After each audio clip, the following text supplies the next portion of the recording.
We'll hit these buttons to make people hear us, and finish recording, and everything should be good. And hello, everybody!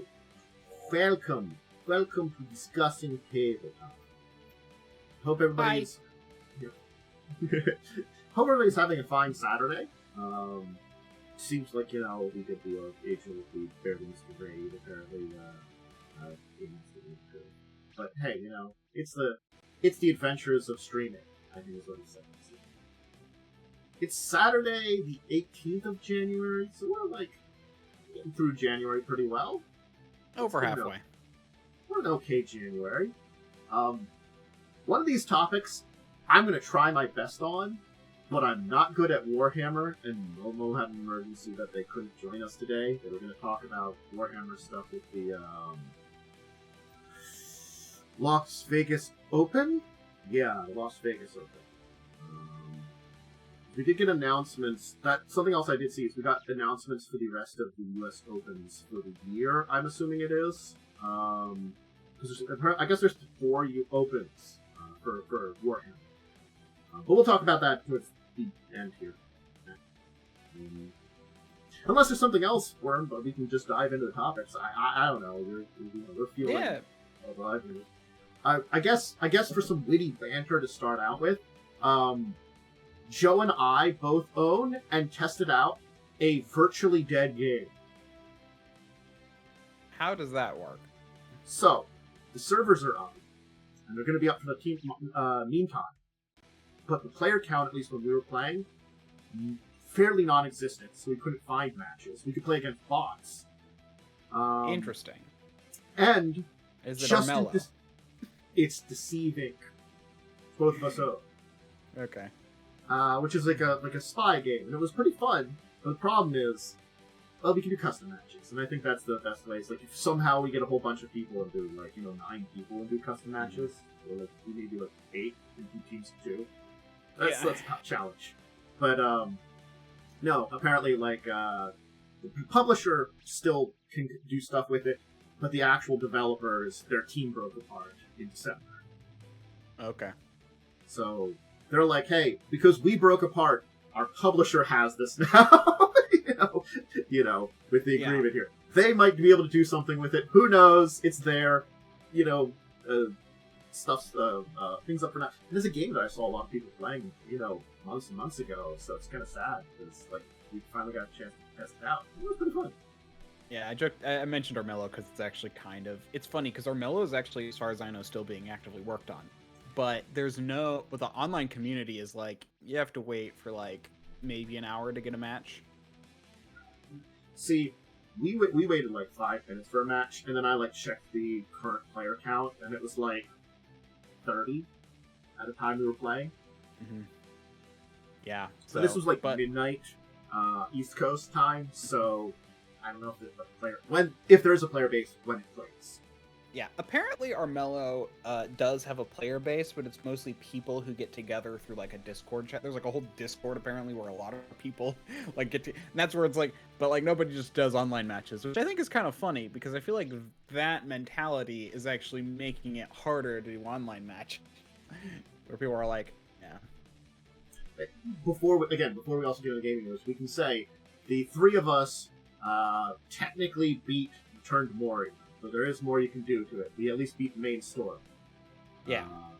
Which was fun. It's a game that I kind of want to maybe, at some point, add to my list of stream ones that I get, a group together to play through also. It'd be fun to... I actually think it'd be fun to play on Sandbox. I don't know how that would work. Rather than the story mode. That's a good question.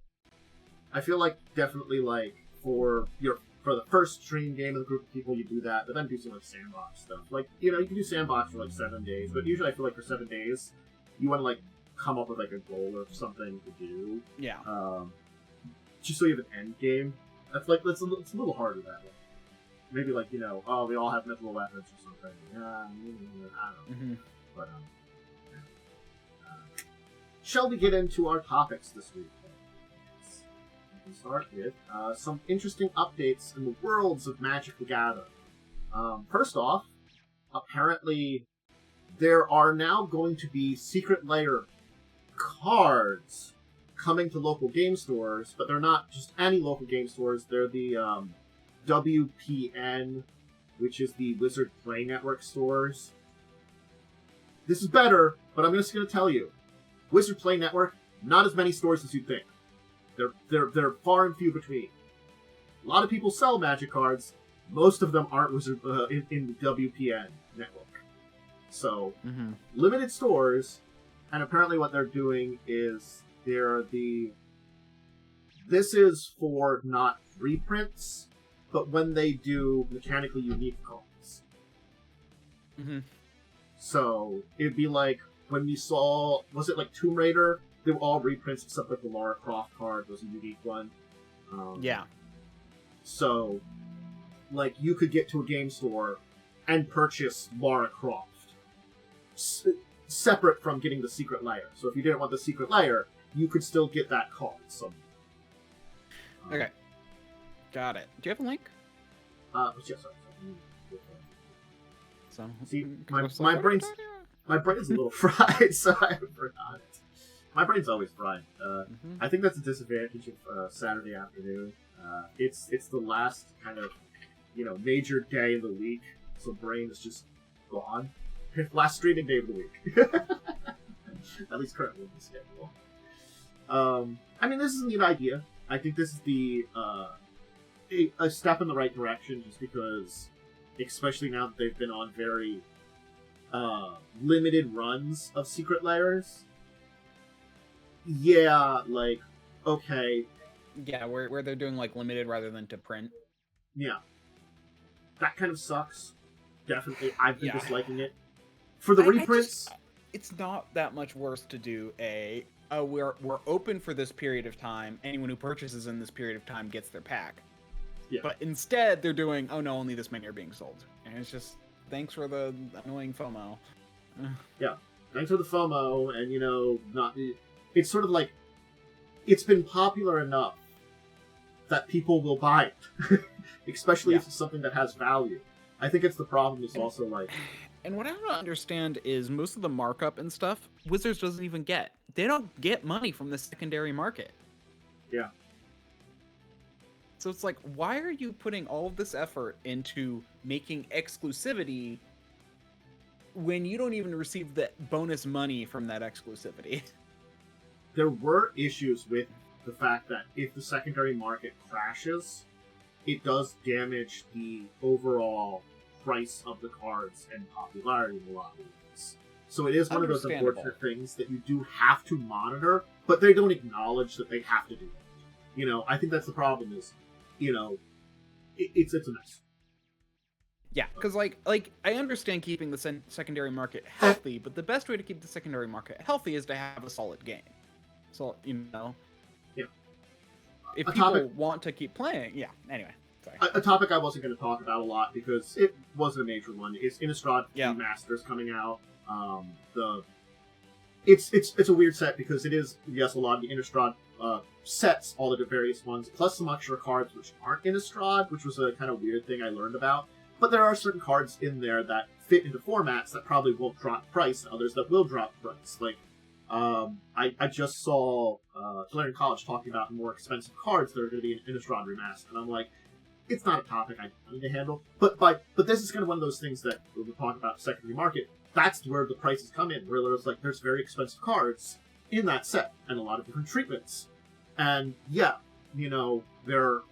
it's definitely buying singles being better than buying packs is both good and bad, I think, in a weird way. It's sort of like, but you're supposed to go the disparation between the various price points of things too, which is a problem. Like, I think a healthy game is, the most healthy game is, if I bought a box of cards and opened those box of cards, I was theoretically going to earn my money back if I was sold. So, I mean, I'm someone who thinks that, they should actually spread. They basically, honestly, ideally you would have an equal chance of every card, and then the rarity. I think, and then the rarity comes to maybe like a shiny or a special one, or alternate versions that are like better. got like 5 or 6 of those now. It's crazy. Like, I think that's the one thing that I really am disliking about Modern Magic is that, like, there's so many, like, alternate arts and stuff. It just is too much. Like, I think if I ever go back to collecting, I'm probably just gonna just buy the, like, where's your standard The cards? main text. Yeah. Yeah. Because I didn't even collect, foils when they were around. I'm like, foils are cool. Well, whatever. So it's the same. Anyway, back to our original thing here. This will hopefully put more of these unique cards out there. That's a positive. Because it does take them so long to make in-universe versions of them. Because they're not saying it, but it's it's the obvious, hey, these are probably going to be Universes Beyond for a lot of our, Universes Beyond Secret Lairs, which are most of our Universes Beyond stuff we do. Hey, now you can get them also. Cool. Yeah. Interestingly speaking, they also have another announcement related to Secret Lairs, so there's 2 of them. Here's the second. And this is about something called Chaos Vault, which... So, apparently, it's basically, like, weird and different Secret Lair stuff. I'm not going to lie. The first one they offered is just, like, it's the common sense one. Hey, remember we've always complained about basic lands? Do you want just, like, a chunk of basic lands from your Secret Lair? You can just buy, like, a pack of 10 of them now. I think that's still not great, but it's better. They've done Secret Lairs that are just lands before. But they've been, like, 5 cards. And, like, one of each basic land. Oh, okay. Yeah. That seems to be the traditional one for Secret Lairs. This is still not great. I think, like, 20. Because if you would replace all the lands in a traditional deck, not a commander deck, but traditional Magic deck of most of the other formats, hey, the standard amount of cards is 60, of which a third of should be land. That's 20. So you have to buy 2 of these for if you wanted all of your lands to be 1. Again, this feels better. It's a step in the right direction. It's still, I think it sucks. And also, apparently, they sold out of all the islands. If you go to their link, which is just the chaos. I mean, the only thing that makes me worry about this, the whole chaos vault, is it almost makes me worry that they're heading in the direction of AI art. Even though these are paid artists currently, I feel like it's like, man, if we can just make things look odd, maybe we could start to just lower people's expectations or something. I don't know. It's weird, but that's kind of the vibe I get from like this announcement. Yeah, like I took a picture. Our picture for today for the show is this dog in a dragon outfit. This is apparently linked to one of the things they're planning in the Chaos Vault down the line. Yeah. I don't know what that would mean, but I guess it's I mean, it does say art by person, so and Wizards. I don't know. Just the fact that they're being like, oh, we're gonna get weird and wacky makes me think like, well, why are you making this a whole separate thing and just not saying we're gonna do more? Like, I don't know. What I think the thing is, and it's something that they've always done, when they get experimental, they like sectioning it off and being like, we're just being experimental over here. It's its own thing. Okay, that makes me feel better. Yeah, they've always kind of done that, and when they bring it to the forefront, it ends up bad. It's kind of like when they did the joke unsets. Most of them were gray bordered, except for the last one, which then had weird rules about being partially legal in certain places. And guess what happened? Everybody hated it. They people like the crazy, but they like it kind of like, oh, that's kind of fun out there kind of thing. It's not connected to our game as a whole. Again, maybe that's changing a mindset, especially because of our Lord of Universes Beyond stuff, kind of tainting that pool in a lot of ways. So maybe it will change. When you have to get Laura Croft to complete your deck in the way you want, then whatever. And some Fortnite cards, Yeah.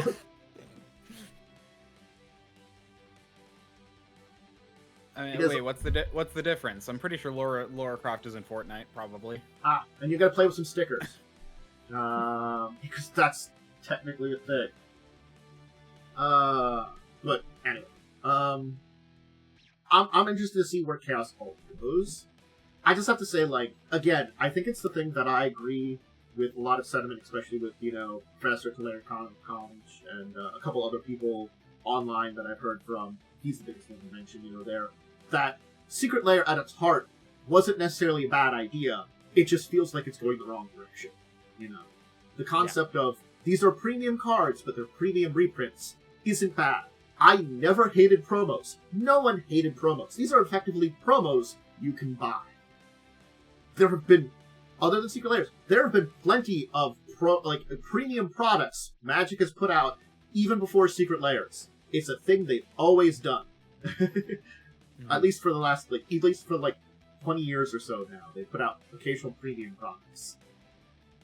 It's not out there. Want to spend the money on it, get something special? You can.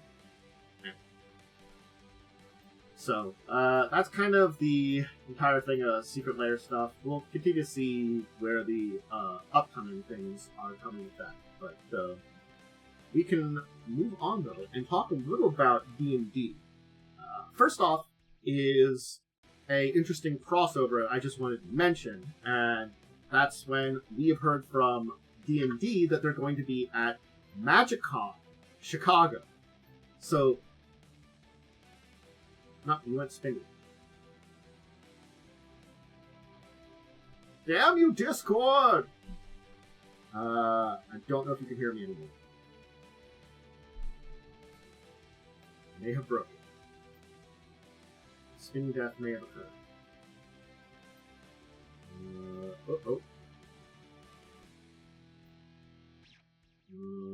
Discord issues. Oh, you can hear me? Yep. Cool. Okay. I think it was more my internet being weird. So, MagicCons are the Magic conventions they have throughout the year now. They have a couple of them. They're having the one in Chicago, and apparently Dungeon Dragon's going to be there, and it's going to have a bunch of stuff there. I'm gonna say this. I don't think I mind that we're getting, these conventions that are already there for a Wizards product being both. I'm not gonna lie. I don't think that's a terrible thing. We've had just, online weird events for D&D over the last, 5 or 6 years. Having them, and they sort of sometimes show up to other people's conventions. At very least, it's a solid place to make announcements. I did look at that. Yeah, I'm just figuring stuff. It's got panels, play D&D, a live show of some people playing some games, that kind of stuff.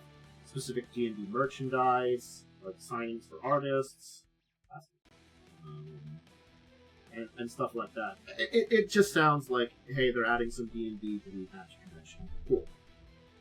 I mean, it kind of sounds like they're kind of just branching off to make it a Wizards convention, Wizards of the Coast convention. Yeah, which I'm not against. I think that's fine. Yeah, I think that's kind of fun too. Yeah. I'm sure there's some Magic players out there that complain that it's just going to make the convention bigger.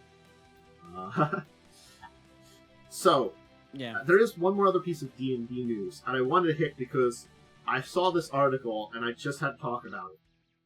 Neverwinter Nights, the original game based on 3rd edition, got an update recently. When was it even released? I have to look up when it was released. What was your release date? It was released on Steam on 2018, but it's much older than that. Neverwinter Nights, the original. 2002 was when the game originally came out. And then, in 2018, it came on Steam after 16 years. But apparently, they got a new update even recently. So, I mean, that's just kind of crazy that, there is, people behind the game still supporting the game. all this time. It's good though too. I loved Neverwinter Nights. Well, are you sure it's not released for Neverwinter Nights Enhanced Edition? It could be the Enhanced Edition because the Enhanced Edition might be the Steam release. Yeah. Let me check that out. It is the Enhanced Edition. Yeah, because basically it was re-released in 2018. Okay. I mean, it's the same game, but it is the Enhanced Edition that has enhanced features and all new stuff, that they put out. Probably more better graphics and stuff, yeah. Yeah. Improved graphics, yeah. Do we have that on Steam? Let me find out my Steam. I'm just gonna check. So I think I do have this game. Yeah, I can see it. It's got an update queue. Man, 74.66 megabytes of an update. I'm not gonna lie, this game's small. Is it an MMO? No. It is a... call it CRPG. So it's... Did you play the... or you, at least maybe you saw me play, like, Kingmaker and Rise of the Ruins, right? Yeah. You know that kind of, like... It is that same kind of view, and actually is that same kind of combat, but I feel like in this game it works because usually you are one person with maybe one hierarchy. So, like, the game is very balanced for, like, one-on-one combat. That's that kind of, like, angle, bird's-eye view, battle it out, you fight some monsters, you raid, like, loot some things, you find a barrel that has a random +1 axe in it, and you're like, cool, I have a +1 axe now. Okay. And, I feel like the original Neverwinter Nights story and its first DLC were okay. I think it really shined in Hordes of the Underdark, which was the, like...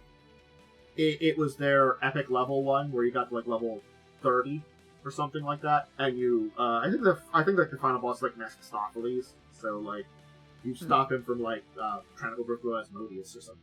Haha! I defeat you. So yeah, Neverwinter Nights. I do really love the game. I played it a lot. I don't know how the enhanced edition. I should play it. I don't know how the enhanced edition functions and how well it's improved. Because I can be honest, I haven't played this since like probably maybe I think the edition or something. Anyway. But it's cool that's getting an update now. I mean, this is like... Yes, it's the Enhanced Edition, which came out 16 years later, and is like a, I guess, release on Steam, but still, it has been nearly 7 years, so... Actually, yeah, I thought they would have updated the graphics more, but no, they really didn't. I think it was just like slight UI trouble and stuff like that. I would have had to see... it's the Beamdog version. Apparently, this is the third version that it did exist, though. Just a note.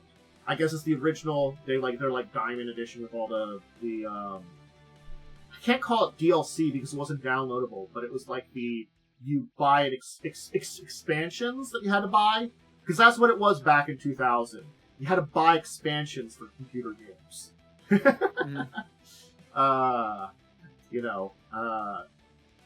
And then this edition of it too. Yeah. So. They make a stab. It's like, hey, but if Skyrim can get 3 different versions, then this can. Exactly. Yeah. There was a lot of interesting stuff about it, too. I think you could play with... There was some multiplayer, and I never dived deep in it, but there was even a Dungeon Master mode, where you could build dungeons and stuff. Yeah. And since the characters were pretty accurate to 3rd edition, you could theoretically have players play your dungeon and stuff like that. You know. They technically have a procedurally generated dungeon, too, option. Yeah. There was a lot of really cool stuff they did back then that, I feel like in some ways hasn't been recreated, but, this was definitely the sandbox D&D experience back.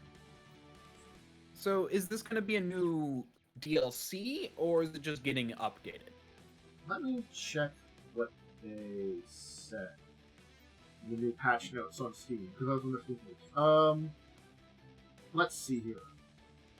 The release was developed for personal enjoyment, but out of goodwill for fellow players and creators by unpaid software engineers and everyone in the community. So I'm guessing it's like a patch that was put together that the company that was behind this just went out into. So key features of the patch are multi-sampling, anti-aliasing, and anti-scope filtering now built in. Traceable file with an extensive collection of instrumental points now compiled in available to all players and servers. Sounds like a lot of networking code, performance code improvements, script code. This sounds like a lot of the if you want to mod it or build stuff in the game, kind of like. They have now fixed a lot of that. So yeah. These words here sound like, hey, you know, we've opened it up now that a lot of like tools are much better for a modding community come in and kind of do stuff with this if they wanted to. Yeah. Because again, it's got a pretty good framework. So if this enhanced edition has that people can do a lot of stuff with it, cool. Okay, that sounds good. Hey, what are nice. So yeah, if you have the enhanced edition, I gotta be honest, this update might not add a lot for you, but again, it's a really cool game, and if you want to play a classic D&D game that isn't the 80s, 90s D&D games. This is one that actually plays like a lot of modern games. Has some issues, but at least, like, you can feel out, like, if you've played something like a Kingmaker, you know this type of game. Yeah, I mean, Baldur's Gate 1 and 2 are hard. I've tried both of them. They're just... They don't give you much direction. I'm not gonna lie. There have been some runs that I played when I played Neverwinter Nights where I did the console commands because I learned those. And there's some very silly ones in there where you can do like, I now have 100 strength. I did play through the game as normal, but you can do stuff like that.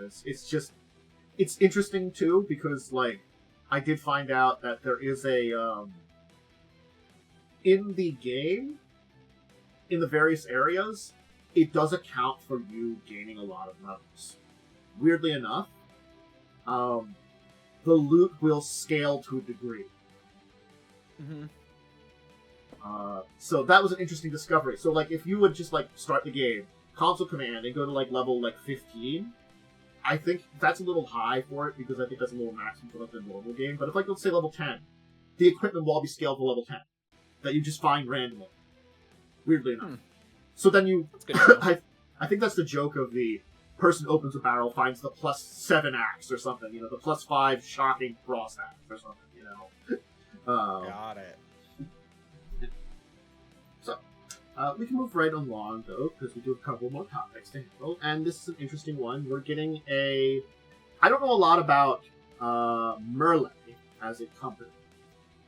I have to also look up what language they speak. That's a good one. Merle Merle Works, I believe, probably is the one they're talking about. No. Partner with Merle Editions.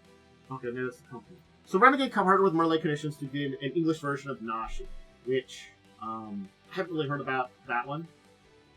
French. They're a French game publisher. Okay, thank you. So, this is not the first time, but it is always a weird thing of, it's a Japanese-styled, feudal Japan-styled game done by a French company that probably had a French version of it before, now getting an English version. Yeah, you can currently buy the French version on their website, but I didn't see an English version, so... I'm not gonna lie, like... Out. It also feels weird for me when it goes from English to another language. When we do, like, an English version of a game that's, like, doing another culture, and then we translate it to another language that's not that culture even. Like, like, Takenoko is something we did here, and it's, Japanese coded.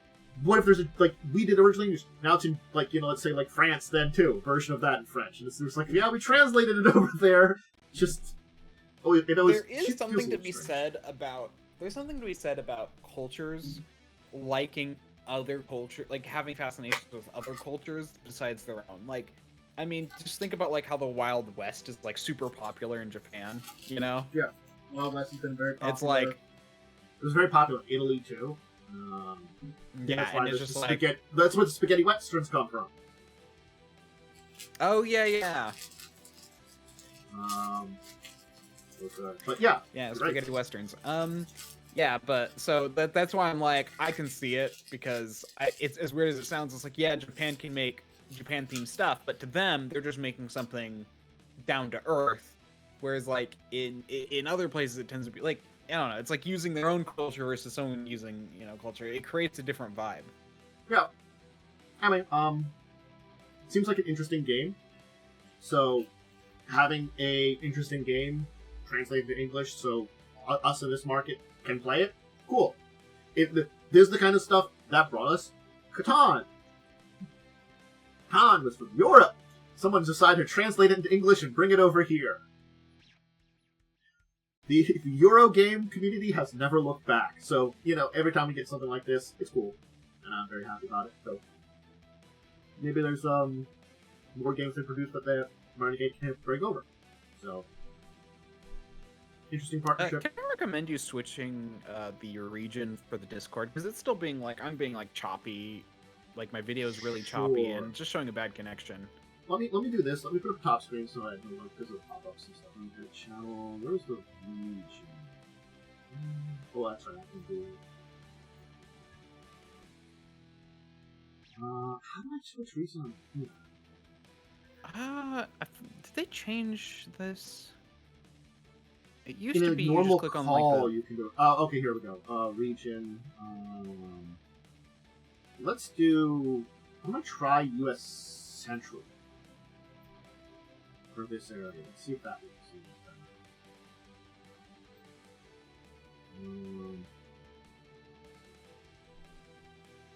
Disappeared then. Hello? Mm-hmm.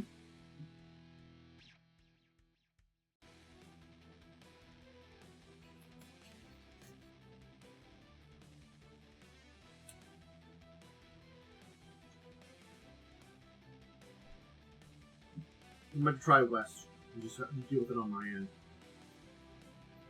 See what's going on there. Gotta love breaking technology.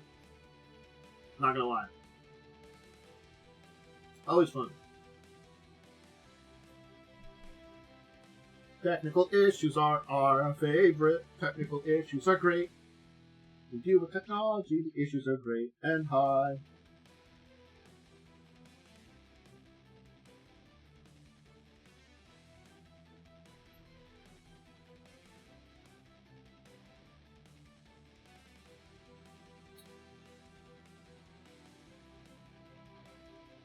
That's it. Yeah.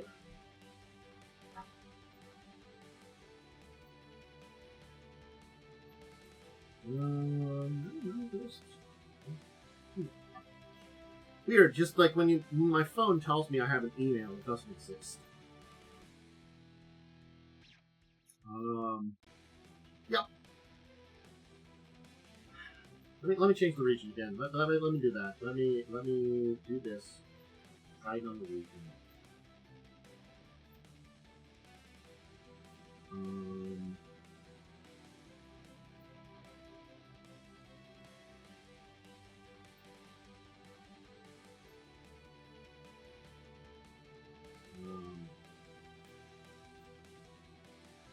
I turned my camera. I tried switching region again. I can't hear you, Worm. I don't know. Automatic worked very well. Try it again. Hello? There we go. Did you go back to Eastern? I went to West. Oh, you went to West. Okay. That might help for you. I don't know. No. I don't know. Like, what's weird is, like, I think the rest of my internet's being fine. I think just Discord is being dumb. But I went to Central and it broke entirely. So apparently Central. Yeah, no, I literally on Central it was literally just connecting. It couldn't even connect. Yeah, so I don't know. I mean, honestly speaking, when I first connected, I was having connection issues too. So I don't know. It might just be something you just go service too. Yeah. Or maybe you need to update Discord or something. There's that possibility. Especially if like an update came out recently. Probably didn't came out since yesterday. I don't think there's been one. I mean, not yesterday, not today. Well, yesterday. it could have not auto updated too. Like when I mean, for me, generally, from that's fair. Yeah, for me, it only updates when I like restart my computer. And sometimes it doesn't update. Anyway, it's weird. Sometimes it doesn't update and like takes like a second restart to update. That's the thing is, I need a second restart. But anyway, so Nashi coming out, English version of it soon from Renegade. Pre-order it now. If you're interested in this game based on Japanese feudal era from a French company, that seems interesting.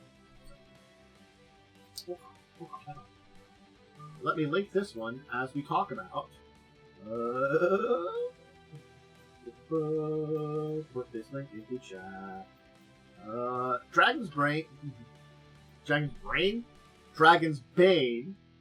is getting a free Quickstart adventure. Oh, okay.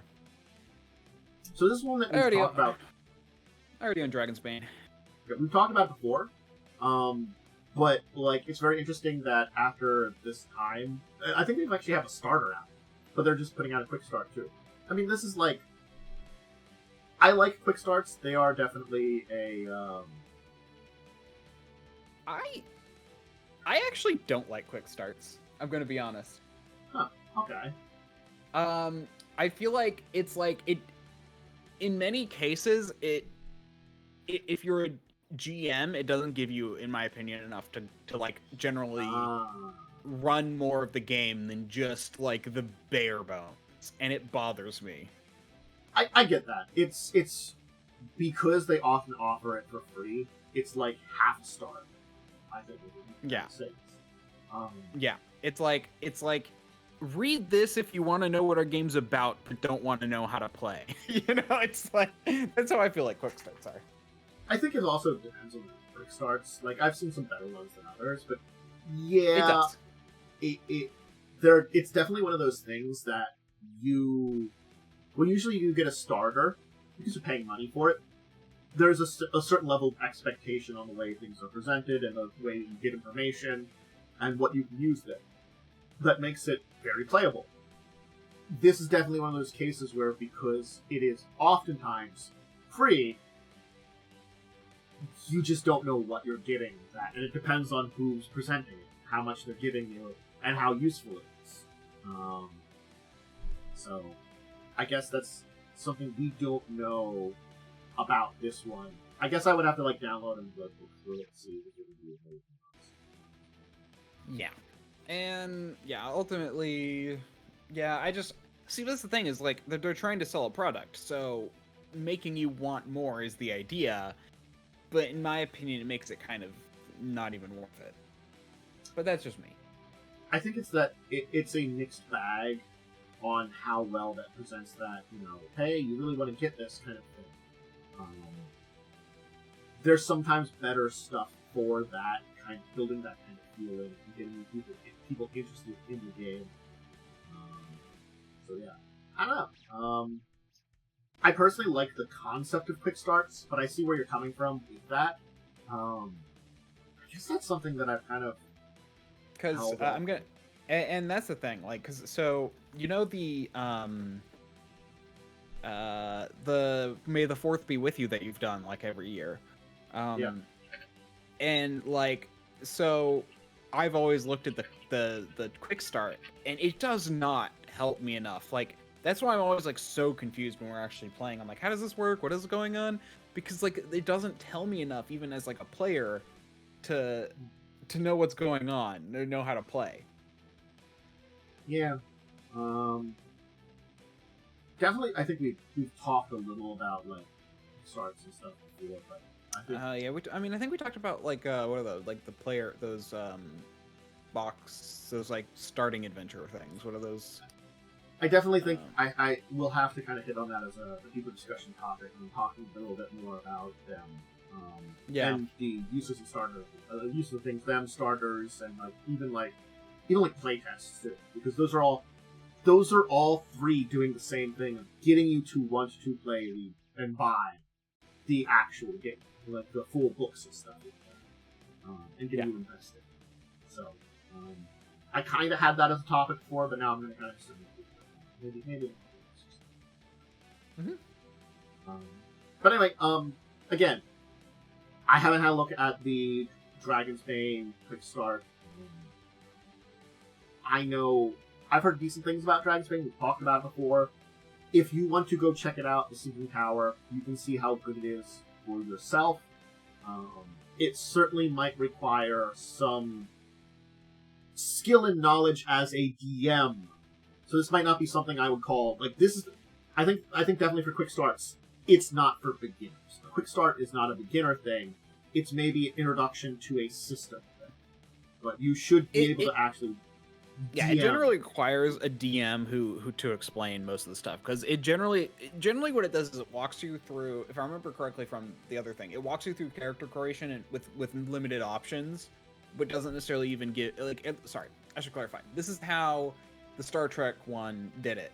It basically just walks you through like the basics of characters without going into character creation super deep, giving you very limited options, and then just basically. Yeah. It basically just explained like very limited stuff without. Yeah, it just. Or was it that explained the mechanics without explaining character creation? Something like that. I'd have to look at it again. Yeah. It says condensed rules, pre-generated characters, and tournament-style adventures. So, like, I think a quick start where they do provide pre-generated characters where you're not diving into character creation, that's better. The condensed rules, that's where, like, is this enough for both players and DM? That's the question. You might need someone that has skill to be able to read between the lines on rules.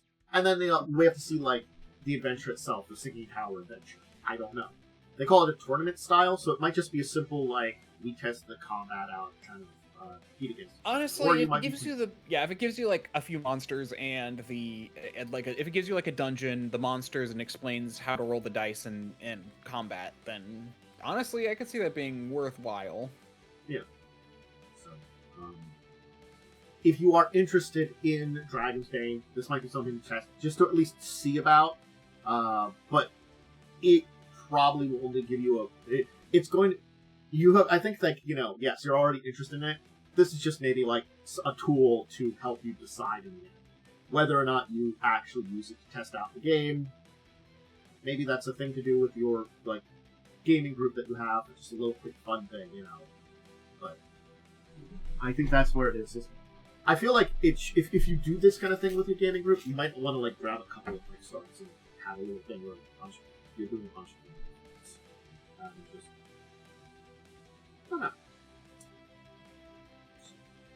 Okay, so this is an interesting one for a topic, and it is interesting because it kind of tangentially affects tabletop-related stuff. So a tournament-style adventure that I'm trying to look into is basically where it's just monster fight to monster fight without a lot of plot. Okay. As far as I can tell, based on what I'm reading. So,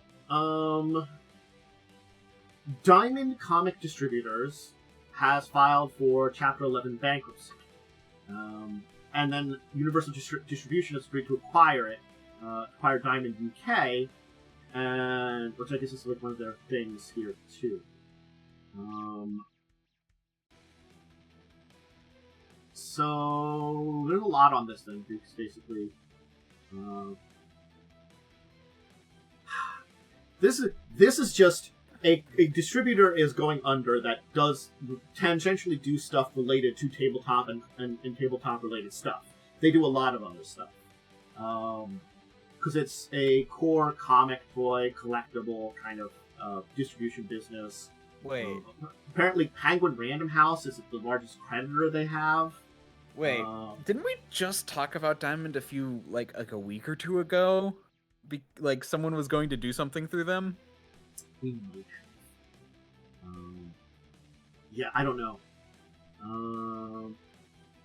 Yeah, the bankruptcy petition filed by Diamond Comic Distributors lists 30 unsecured creditors owed from 9.2 million to 163,000, with Penguin Random House the largest creditor, and Bandai and NECA the next two. It's a supplier for comics, graphic novels for Marvel, IDW, Dark Horse. It does stuff with Bandai Co. Limited, which supplies Diamond Division. So they do stuff for like Bandai's TCGs, including the One Piece one, and NECA, which owns WizKids, and WizKids does a bunch of like hobby stuff. So again, they are a distributor that's kind of falling apart, that is connected to a lot of these other companies and helps distribute stuff to them. Like, these are some of the supply people that are probably like in the chain, getting like people for that. Because again, like, I don't know a lot about the One Piece trading card game. I've known it's out there. There's a lot of trading card games I don't know about. We talk about Magic, because Magic, I'm not gonna lie, it's the king of it. Like, I'll talk about Yu-Gi-Oh! Occasionally when we get stuff, because it's pretty high up there at the tops, We talk about the top ones more than anything for TCGs, because there are a lot of them. Not to bust on One Piece, that it's I don't know where it is in the top 100. But, these are the people that would kind of be distributing it out there. And it looks like they owe people a lot of money. Wizards of the Coast and Hasbro is owed. I don't know if they're the same or separate. Catalyst Game Labs, Square Enix, interestingly enough, the Pokemon Company, they owe money to. Wow, they have a lot of creditors. I'll put the creditor article on. There's a second article that I was looking at. Yeah, I'm like trying to think because we did something where someone was going to like distribute through them in some way. And now I'm so curious as to what would have happened. This is just such like a I remember Chapter 11 actually is. So this is the one that they're going to continue operating. So that's reorganization. So Chapter 11 is we continue, but it does look like some of their subsidiaries are being bought up by people. Like their Diamond UK is going to be acquired by Universal Distribution, and apparently that same group has acquired a staking force bid for Alliance Game Distributors. So again, like, they might be selling off some subsidiaries to pay their debt.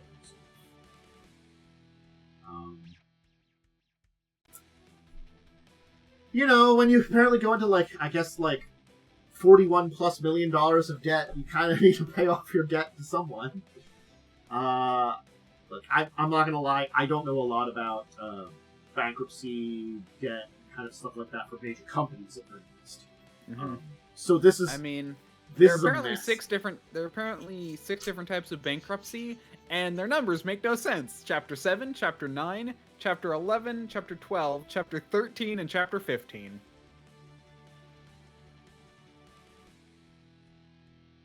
Couldn't they just be 1 through 6? Yeah.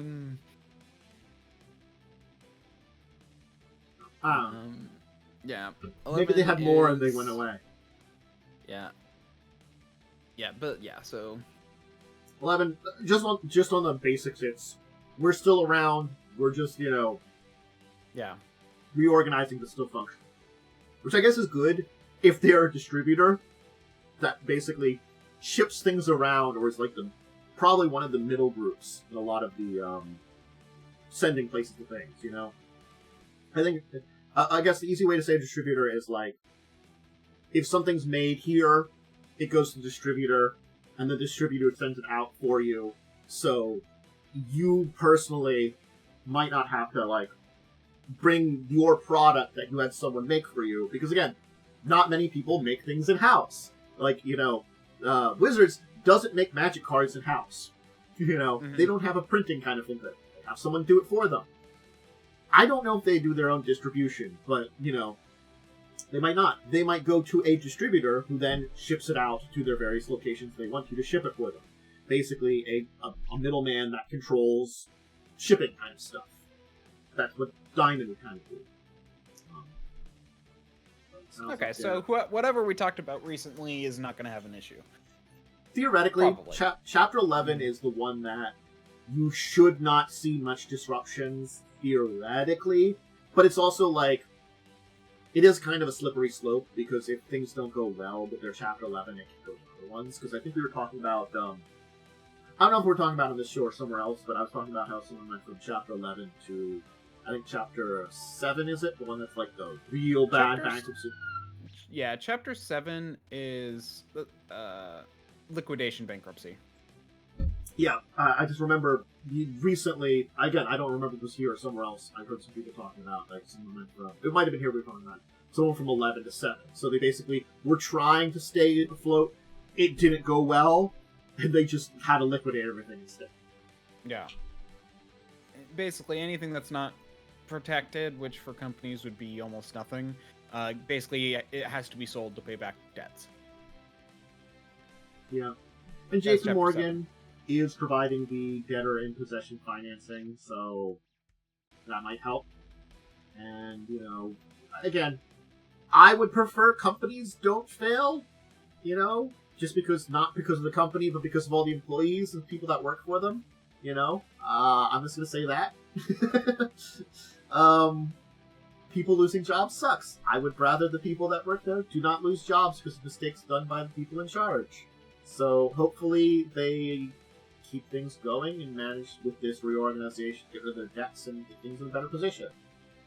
But this is something to watch because, again, it connects to a bunch of tabletop groups, it seems like, also in there. You know, when we name a few people that they owe money to, it includes people that do tabletop stuff. So, yeah, we have to keep an eye on, because this might be like, owing money to these other companies does mean that's less money they have, which is a damage to them, which they might not be able to recuperate. Those are losses. And also, losing Diamond might lose distribution points for them, too, which are also problems. So, if this is like a double-edged sword, you owe these people money, which they might need, and it's also the distribution system. So, it's a thing to watch. Hopefully it goes well. Mm-hmm. Yeah, Chapter 11, though, is also more expensive, as weird as that sounds. Apparently you have to, like, pay a lot more fees for it to the government. File. I guess in the long run, they would prefer the business to stay open for them, rather than fall apart. So I guess that's why you go for the more expensive. No, yeah, you do. It makes sense, and it's basically file. You have to pay them money, and then you basically have to, like, give them give a structure that to basically say, oh yeah, this is what we're going to do to repay our debts. That's basically what I can figure out. Reading legalese in like a 5-minute period. Woo, legalese! Woo! I'm not gonna lie. I've tried to do that too. Legalese is a thing. So that's the thing to watch. Another thing to watch is Hasbro's bringing us, I don't know what to talk about. I'll say about this Monopoly DLC. That's what I called it on this thing here. Here's the link to it. So basically, they want to reinvigorate Monopoly after 90 years. How are they doing this? Expansions. Monopoly expansions. I'm just, I mean, they have a lot of other things. Like a lot of like minor variations with stuff, you know, franchises. On the whole, intrinsically, from a board game scenario, I don't mind board game expansions. They usually add a lot of gameplay, new elements, an alternate way to play, things like that. So that part of it isn't necessarily bad, but it's Monopoly. Yeah. It's Monopoly, and they're planning 3 expansions. Go to jail, buy everything, and free parking jackpot. And let's be real. Who even plays Monopoly? It's literally one of the worst games. Apparently, it's popular enough still somehow. It's one of those things where everyone it's like a Bible. Everyone owns one, but nobody reads it. I own a Clue. I don't know if I own a Monopoly. Oh, I do! God damn it! I have Catopoly! Ah, damn it! I think my parents bought it for me many, many years ago, and I was starting to get into board games. They're like, "We found Catopoly. It was adorable. Maybe we'd play this together." And I'm like, I think we brought it out once. I don't even know if I brought it with my parents. I think I brought out Catopoly once. So yeah, but yeah, okay. It is one of those things that's just there. You know. That does remind me, though, I mentioned Bibles. This is a fun statistic. It's not trying to be anything. Apparently, the average household has 4.4 Bibles in it.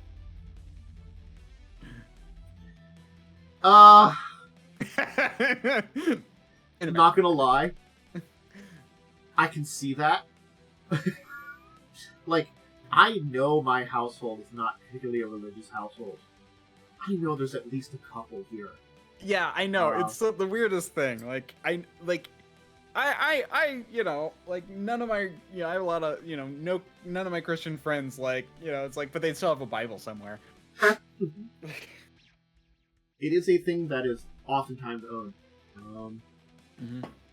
I mean, at the very least, it's possible that, someone like me makes up for it, actually, no, I think I only have, 3 Bibles in my house. That's fine. Look, I believe we'll have, my grandfather passed away his Bible, and then, I think we had, my dad had, a couple of religious textbooks, the very stiff ones, from his youth, because he did kind of read a bunch of them. Even though he was very, very non-religious, he did, non-denominational. Yeah, he did actually do chicken and stuff. But anyway. So, yeah, we got, I don't know, I guess the free parking jackpot is supposed to be, a collection of popular house rules and stuff to do it, and I'm just I think the thing about this is, I'm curious what the hell this is going to do. Yeah, no, I'm honestly just so curious. I'm curious enough to where, I want to, look up the rules when they come out, just to be like, what does this actually do? And does this make the game any less terrible? That's my thought too. It's just have you solved the Monopoly problem? This is a terrible board game, but we all have it problem. Yeah. The curse of it. I don't know about the curse, but we can. I mean, the problem of the Monopoly is it's kind of the whole point is just one person starts to win and there's just no hope. It's that's basically how it works. Yeah, in Heimel. So. Oh. Hey. Didn't show up? Oh, yeah, no, in chat. Oh, there he is. So Monopoly DLC. Will it fix it? Oh, actually, hello there. Come out of the walls. Came out of the walls. Crawl from the walls. Hello. We've merged. So you just missed the end of Monopoly DLC. I'm good, because I've had a very stressful day and I don't want to talk about that. We can talk about escape room board games. That's a nice one. That's a little better. We're getting new exits, which are, I've played one of these. They're not in particularly I would say they're replayable as wait 5 years and come back to them replayable, where you forget about it and you might still remember parts of it. I have one, I've played it. I don't know if I'm going to remember it. We're getting 3 new titles.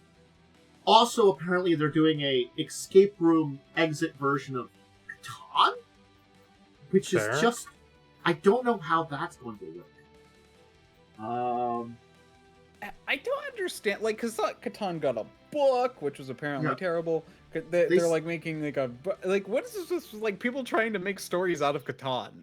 Well, it's supposed to be settling a new island is the entire thing. You're going there and building settlements, and you're competing with other people that are doing the same. But it's solve challenges and riddles as they trade with residents and build out the island to discover resources. So, okay. Catan is that one game that everyone plays a little too much of in college and then never wants to play again.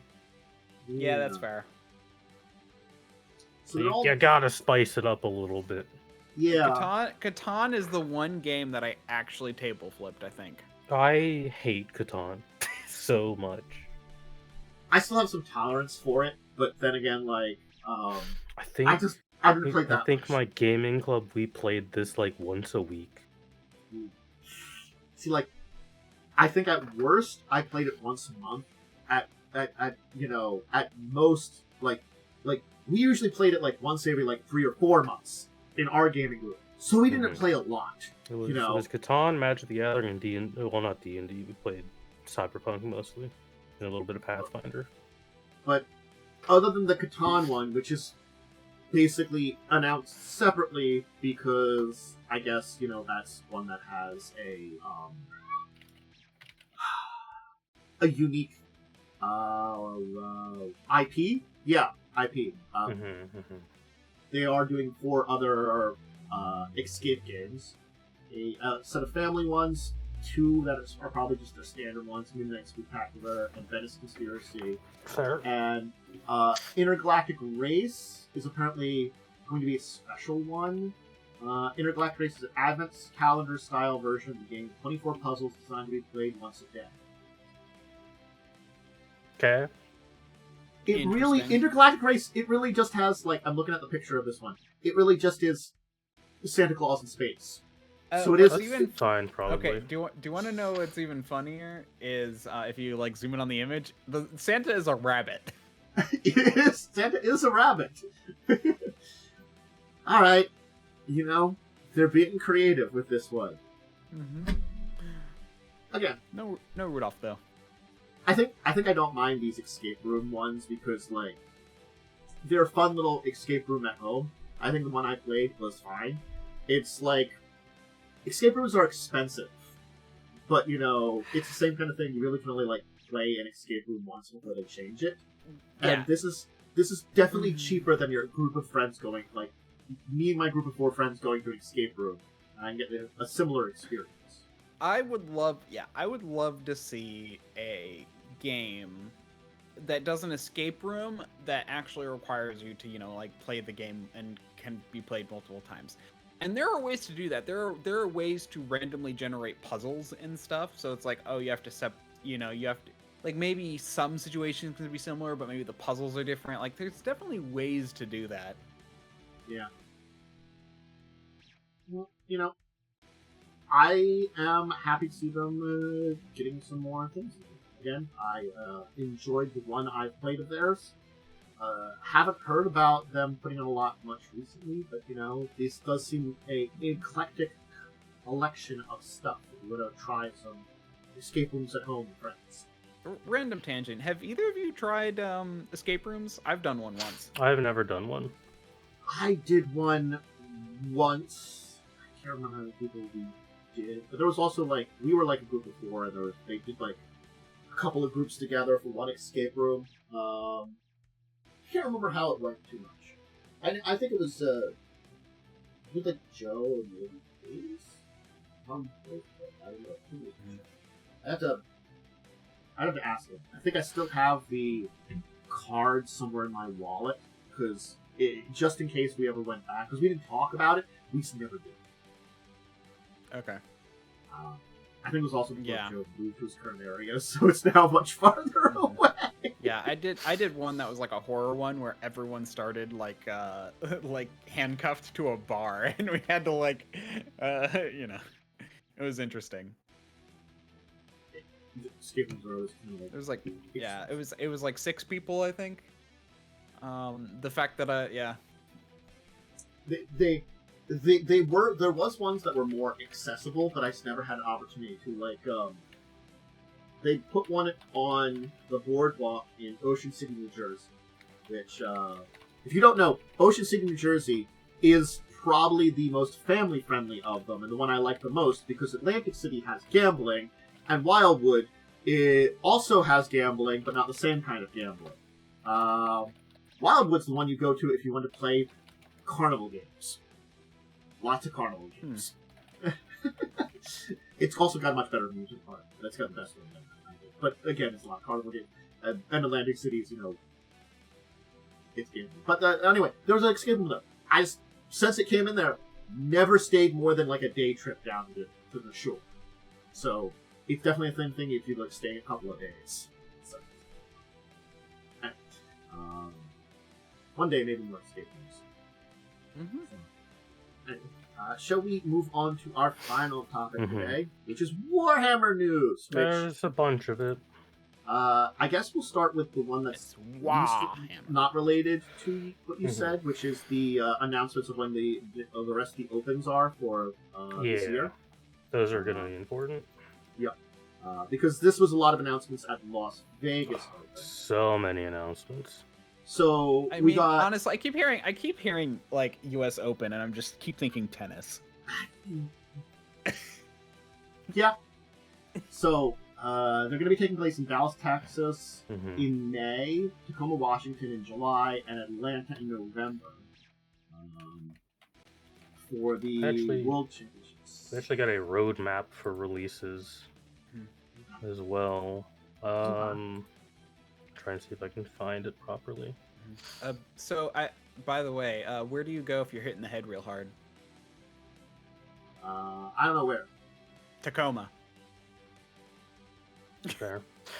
So, like, anyway, that just reminded me of that joke. Yeah, so the roadmap has a lot of upcoming Chaos stuff. Because obviously, Chaos doesn't get a whole lot these days. We're finally getting something. See, usually it's like the Imperium and then maybe one Xenos race. But the next upcoming announcements at some point are we're going to get World Eater stuff, Death Guard stuff, and Thousand Suns stuff. At some point, those will be announced this year, probably at the other opens, because they're pretty big announcements. But we got a bunch of Age of Sigmar minis, which always look really good, and because Games Workshop is very efficient, they've shown off all those miniatures in individual articles. And I don't want to post all of them. I did link the Las Vegas Open topic, so maybe that might not help for a lot. Yeah, that will have all of the releases that were announced. Just pay attention to the dates, because it does have like last year's LA Open too, and beyond, and earlier too. So but at this one, the big Warhammer news is we're getting a lot of stuff for Emperor's Children, which I'm happy about because they are my favorite Chaos Legion. Because I love me some Slaanesh. Fulgrim, we obviously, his new model, I'm going to call it a model because it's very big, and the miniature does not fit how big he is. So I'm just going to refer to these as models for the time being. Those really big ones, they do kind of go beyond miniatures. Yeah. Like, I have the giant dragon that's technically a miniature for the D&D minis game from, like, decades ago. It is not a mini. No. So, Fulgrim's obviously his new model got announced. It looks very good, although some people don't like the face, even though I think the face is fine. But Fulgrim is getting his own novel called Fulgrim the Perfect Son, by Jude Reed, who's a very good author for Warhammer. She has done many very good Warhammer books, including one of my favorites, the very recent Creed novel, which is another Cadian novel. So we got that announced. No release dates, because they never give release dates to these things, because it's Games Workshop. Just got to keep an eye on their website for it. Well, no Lizardmen, I'm uninterested. Yeah, I mean, Lizardmen is fantasy. I thought there was no, there's no Lizardmen in 40k. Never mind. They are only a fantasy race. Well, I mean, there might be some minor Xenos that's a lizard, but the minor Xenos don't really get a lot of attention. That makes sense. I mean, like in the space. Anyway, that's good. It was like I learned about. This is the things because apparently there are like, I guess, human relatives since humans have been out in the galaxy for like 20, 30,000 years at this point in time. There's a cat person race. There are cat girls in 40K. Yeah, they apparently are just a species because there's apparently accepted like biological. Yeah, they're called changes. abhumans. It's like there's fucking cat girls in 40K. There's cat girls. There's hobbits. There's big ogre men. Well, the ogrins, like, because I saw Dark Tag, you know. Everyone loves the ogrin. They're big and dumb. They're just dumb. They're very cool. But like, yeah, there's a lot of those that I'm like, this is so. There's just quite a few of them. Weird eclectic collection of stuff. We're also getting a new Chaos Champion model, though he's a very old character. Lucius the Eternal. It was actually like one of my favorite characters in 40K because he has the really cool ability of if someone somehow manages to kill him and they at all take any form of pleasure in that killing, they will slowly just become Lucius the Eternal. So you have until he comes back. I take no pleasure in your kill.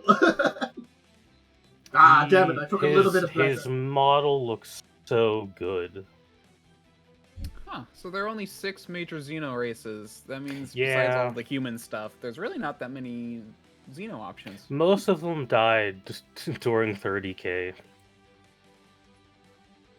I get it's the entire thing of like, we almost have to think of it as the like Imperium was very much like slaughter all the others. Yeah, the Imperial mindset is the stars belong to humanity and humanity alone. If you are in our way, you are going to die. Mm-hmm. So that's why the galaxy's left with only terrible alien races that are evil and awful and want to kill you. Because all the good ones are dead. That makes sense, honestly. Mm-hmm. All the peaceful ones were horribly murdered. I guess that's why, like, the only one that we have left that's somewhat good is the Tau. I would call it somewhat what I've heard about them. Tau are weird. I like them. They got weird lore. They at least believe in a greater good, but they're also they technically made a warp god. But they also like disappeared from the universe for a while. Tau are strange. Tau suffer from. They had an author who who hated them for a long time, and his books are not very good. So Tau lore that's just the life of being a fan of Xenos. In Warhammer, you get the worst books. I'm not gonna lie. I like hearing about the Corporation Space Force made me more interested. They have one book, and they've been out for like 3 years. Yeah, like. Give me more on corporate space wars. They're actually like one of my favorite factions. I would love to just do like something with it's just Deep Rock Galactic. They're very cool. Unfortunately, Xenos content is very few and far between. Because everyone, it's no secret the things that sell the most are Imperium based. Yeah. Honestly, the reason a lot of, the reason human-centric stuff sells real well is because most people are human-centric. Also, Space Marines do look cool, so I get the appeal. Mm-hmm. Yeah. I'm just a bitter Chaos player. We've been getting love, so you know. So we get big Lucius the Eternal, very very cool looking model. I would be horrified to paint this guy. And putting him together does look like a little bit of a pain, especially with that whip. But he looks very cool.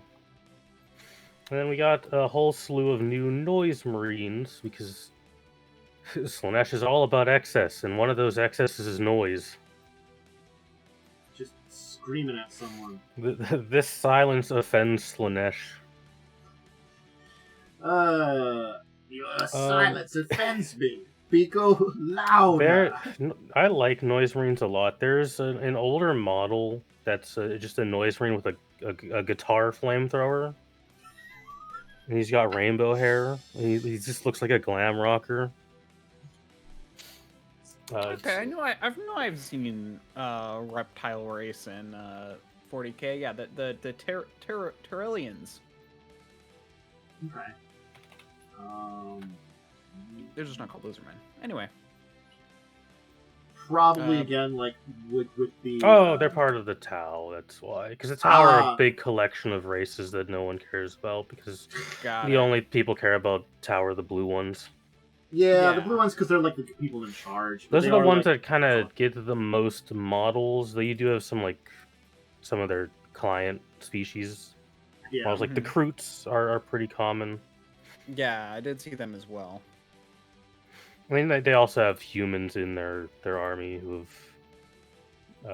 done the smart thing and fled the Imperium. The Imperium sucks. Sorry, Imperium. You're really it sounds like the Tau. Not the best place. It's so much better than the Imperium. So Tau, I believe, were introduced in 3rd edition, and they were written literally as these are the good guys. And people were like, "That's cool, but this doesn't fit the setting to have a good guy. It ruins the grim, dark nature." So, Games Workshop was like, "All right, they do this slightly bad thing. Shut up." Again, they were ignored for 20 years. It does feel like it's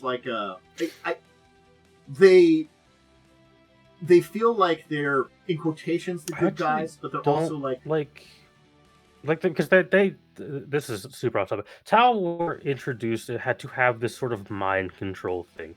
I believe that's so old it's just no longer canon.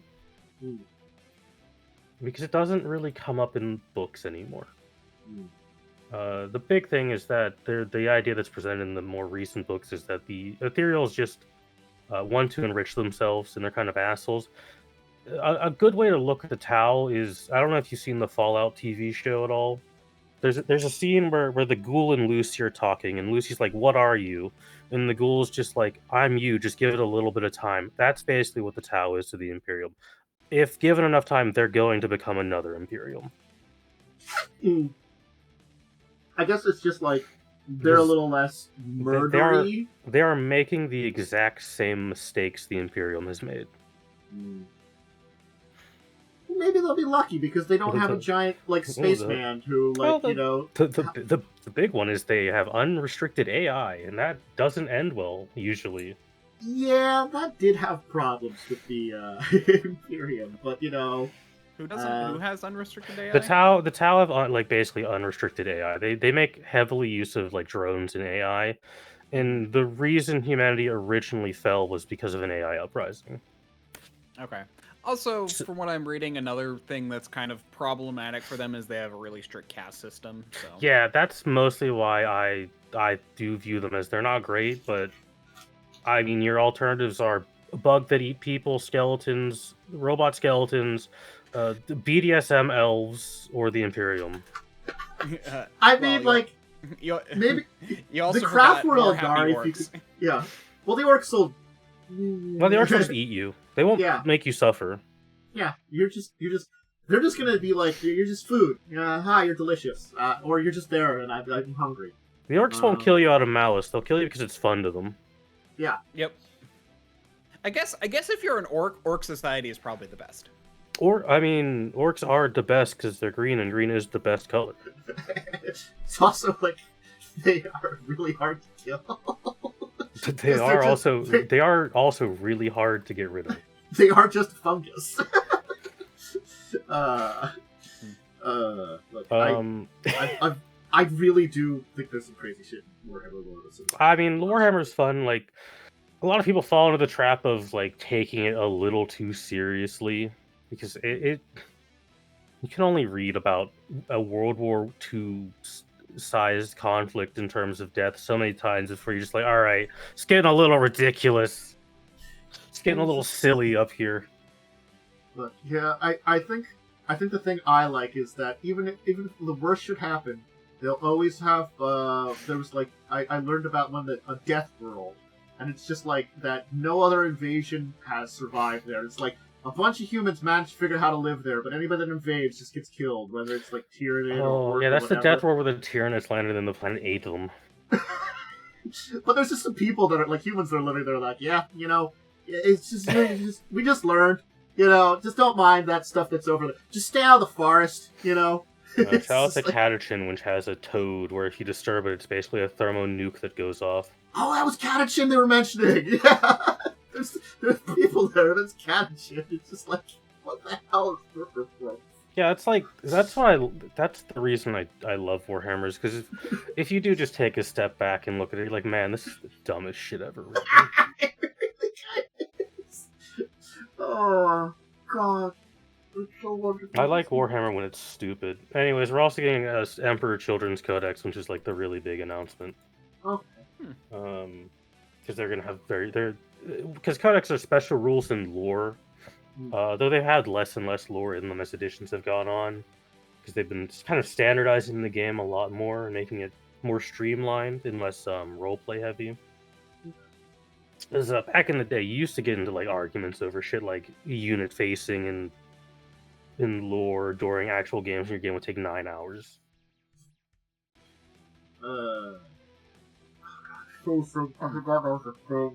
Yeah, it's not a thing in 10th edition. It hasn't been a thing for a long time. They removed it for very good reasons. See, like, I'm thinking more of that because I have more experience with Battletech. That was one that that would have facing also things. That's what I'm thinking of. Do you know how facing? So, like, the direction your unit is facing. Yeah. So, like, if your unit is, say, facing to the east, you would not be able to shoot, like, west. Yeah. Got it. Okay. For, like, Battletech, because you have a giant mech, like, your weapons have, like, arcs that you fire on, and the direction you face in makes a difference. Which is one of the reasons... if you position your token slightly wrong, you can have issues. It's thankfully no longer a thing in most games. Yeah, this was one of the reasons that I tried out the Battletech video game for the one that came out last I don't know how many years ago, but it's been out for a little while now. And it's a great game. It's a good game, but like I'm like it was too. It's got facing. It's got facing. The combat was too much for me. I was like, you know what? No. I believe there's a mod to make it less clunky. But you can only do so much. Yeah, that's the thing is like the combat was very funky and the facing stuff. It was a little too much for me. I could definitely see like a couple of mods maybe Emperor Children, like I said, they are my favorite Chaos Legion. I do like most of the Chaos Legions. There's only like 2 I don't like because I think they're one of them is just too edgy and the other is they just kind of suck. Yeah. There are very few people who actually like the Night Lords, and even fewer who play them. It's just interesting that we're getting a lot of cool stuff, and it sounds like they're at least expanding areas that they need. Man, I can't wait in 20 years to see where all these Chaos units go in the story of Warhammer. Just, God, they updated so slowly. I mean, you'll find out in Warhammer 50k. I do actually unironically think they are eventually building to a kind of reset of the universe. But it's going to be hard for 40k because 40k is so popular. Yeah. I don't know on that one. It's also like I would love to know more about like the fantasy stuff that's so Dutch. Fantasy is a tough one for me because, well, for starters, I don't really like fantasy that much, but also there's a lot of it. Like there's more fantasy than there is 40k because fantasy was around for longer. Fantasy is much older than 40k because 40k was originally just a spin-off of fantasy called Rogue Trader. Oh, Rogue Trader was the original. Rogue Trader was the original name of 40k. That's where the Rogue Trader games. Yeah, that's where it got the name, and also the system it's based off of is also named after the original game name. Back when the setting was a lot more openly silly and very 80s, with some very very funny very funny named characters. There's an Inquisitor named Obi-Wan Sherlock Clouseau. He's a canonical man who exists. Did I hear that right? Obi-Wan Sherlock Clouseau? Obi-Wan Sherlock Clouseau. He is an Inquisitor. He is the first ever named Inquisitor and Rogue Trader. And he's still canon. Right. That's a heck of a combination of names. Because Rogue Trader used to just be very, very on the nose. This is silly satire, and then around the time they started doing Horus Heresy stuff, they got a little bit more serious with how they handled the setting. Even though it's still, people will tell you, Warhammer, it's a really serious setting, and I'll tell you this, go look at any Sisters of Battle vehicle and tell me this is a serious setting, because those don't work. That's not how a tank works. I'm sorry, it is not a serious it does go over, it is very grim dark, yes, but I feel like it's that it is a grimdark in a way, mild comedy. That's Warhammer. Because there's just a level of silliness about everything. There is a book where the Necrons and Mechanicus fight, and all they do during that fight is throw random doomsday weapons at each other. Because a lot of the Necron ones don't work anymore, and the Mechanicus don't know what theirs do, so they're just throwing them at each other. Doomsday weapons getting shook at each other. Oh, God. Hey, Warhammer. It's very silly. Should be, a deeply unserious world. Should we talk about a deeper discussion topic? I've got an interesting one today. Okay. I wanted to talk about this one because I was thinking about it, doing it a lot more, especially because I have been doing a lot of videos and stuff about lore on my YouTube side of things. And this is something that I thought, why don't we talk about it a little bit? We've kind of hit on it before. We've talked about, adapting, pre-made adventures. And we've talked about using, various settings and stuff. But I think this is one of, you're not really using the setting. You're using the setting basically. I've played in plenty of adventures that have been in the Forgotten Realms. One of my old GMs that used to run a lot of games. But it never really felt like this is the Forgotten Realms. There was little things here and there. We visited Waterdeep for this one. We went to our version of, Calimport for this one. But also, it was a lot of adventures that really tangentially dealt with what was going on there. And it was just our adventures and stuff like that. And I think that's actually a good standard that people don't talk about, especially with the coming back to... brain's gonna break here. Just a second. Greyhawk in 5.5. I think this is kind of the type of an adaptation maybe Wizards wants more of, but I don't think they talk about that very well. And I think this feels like the kind of standard way you'd play. You're using its world. Again, a Star Trek game, you're going to be in the Star Trek world, but are you going to deal with a lot of that Star Trek-y stuff? Probably not a lot of times. You're going to just do your own thing a lot of times. I think the same with a Star Wars game. You kind of deal with that stuff a little bit, but you don't really do it a lot. These are worlds that we've got a lot of video games in. And I think the same can be said for if you're not using a pre-made adventure in Galarian, you can certainly just be in Galarian. Well, I would argue that Star Wars does the same thing way too much, and really likes to shove two concepts in your face all the time. Is that what we would do if we're doing a Star Wars role? Pretty much. If you do Star Wars, you're kind of shoehorned into having the Force and Jedi be a thing, because that's 90% of the setting. I guess that's unfortunately a lot of the truth about it. I do feel that's why the Fantasy Flight one was good, because you could at least take the third option of a book. It was it was the Jedi book, the it was a Jedi book. I think there was an Imperial book. And the Rebel / Imperial. It was a Rebel / Imperial book, so it was the Rebellion book, and then it was also your Han Solo book. I thought it was. I'm gonna look up the books. I own a couple of these. Yeah, you have Edge of the Empire, which is your Han Solo-y, and you have the Rebellion book, and then you have the Force and Destiny, which is the Jedi book. Yeah. So I feel like those, like the Han Solo ones, were the ones that you wouldn't get into that. But yeah, I you're right on that one. That at least using that universe, that's the popularity. You know, I guess it's sort of like if you're playing in Faerun, you're gonna stop by the Sword Coast at some point in time. Yeah, because that's where everything is. That's where all the information is. It's where everything happens.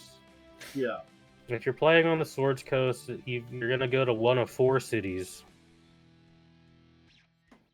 Yeah, like I even in a game where I can kind of think about it, that we were in Faerun and we did visit some places that were related to certainly, like, you know, lore and stuff, but none of them felt like, you know, because they weren't places that had deep lore as connected with the actual lore. They were just basically there. Like, we started in our I think the first big game that mine, Joe's, and Blaze's friend ran for us.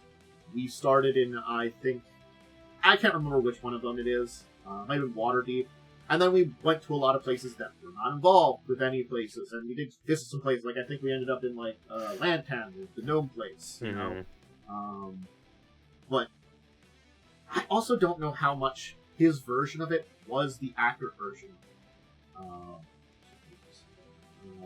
Now I have to look up something because I have to think about this. Like how much is like, using the word. Like, I think that it's really hard to run in Forgotten Realms because all the information is condensed into like 2 zones of the world. Yeah. You have all of your, obviously, like, Faerun stuff. Yeah. But then you've got whatever the Elfie area is that had that one city that blew up. Has a lot of stuff too. That's technically not Swords Coast. You've got like a little bit in Cholt. And yeah, I was about to say, you do have some in Cholt, but... And then you have... But, like, Cholt, it's... Cholt has not a lot. And you've got a little bit in Karator, but not a lot either. Which is basically their version. Because, like, you've also got... Yeah, and then you've got, like, Mostica, which has, like, nothing. Yeah, it was one of those things, is, like, there were a lot of... places that they just don't talk about and they have never really built into it. And again, like, I think this is like for entire worlds, you get this problem too. You know, like, I'm not gonna lie that there are places in, like, you know, Galarian for Pathfinder that we do, but I also feel like at least they're kind of starting to expand now for that. Yes, that's what I mean. It's like, to be fair, one of the other things with Galarian is there's like half a map that isn't filled out still. Because there's a bunch of places that just here's land, but we don't have countries or kingdoms in it because we didn't really write anything here yet. Or if you even mention it, we don't know exactly where they are. Like anything south of the Mongi Expanse, there's not really anything there.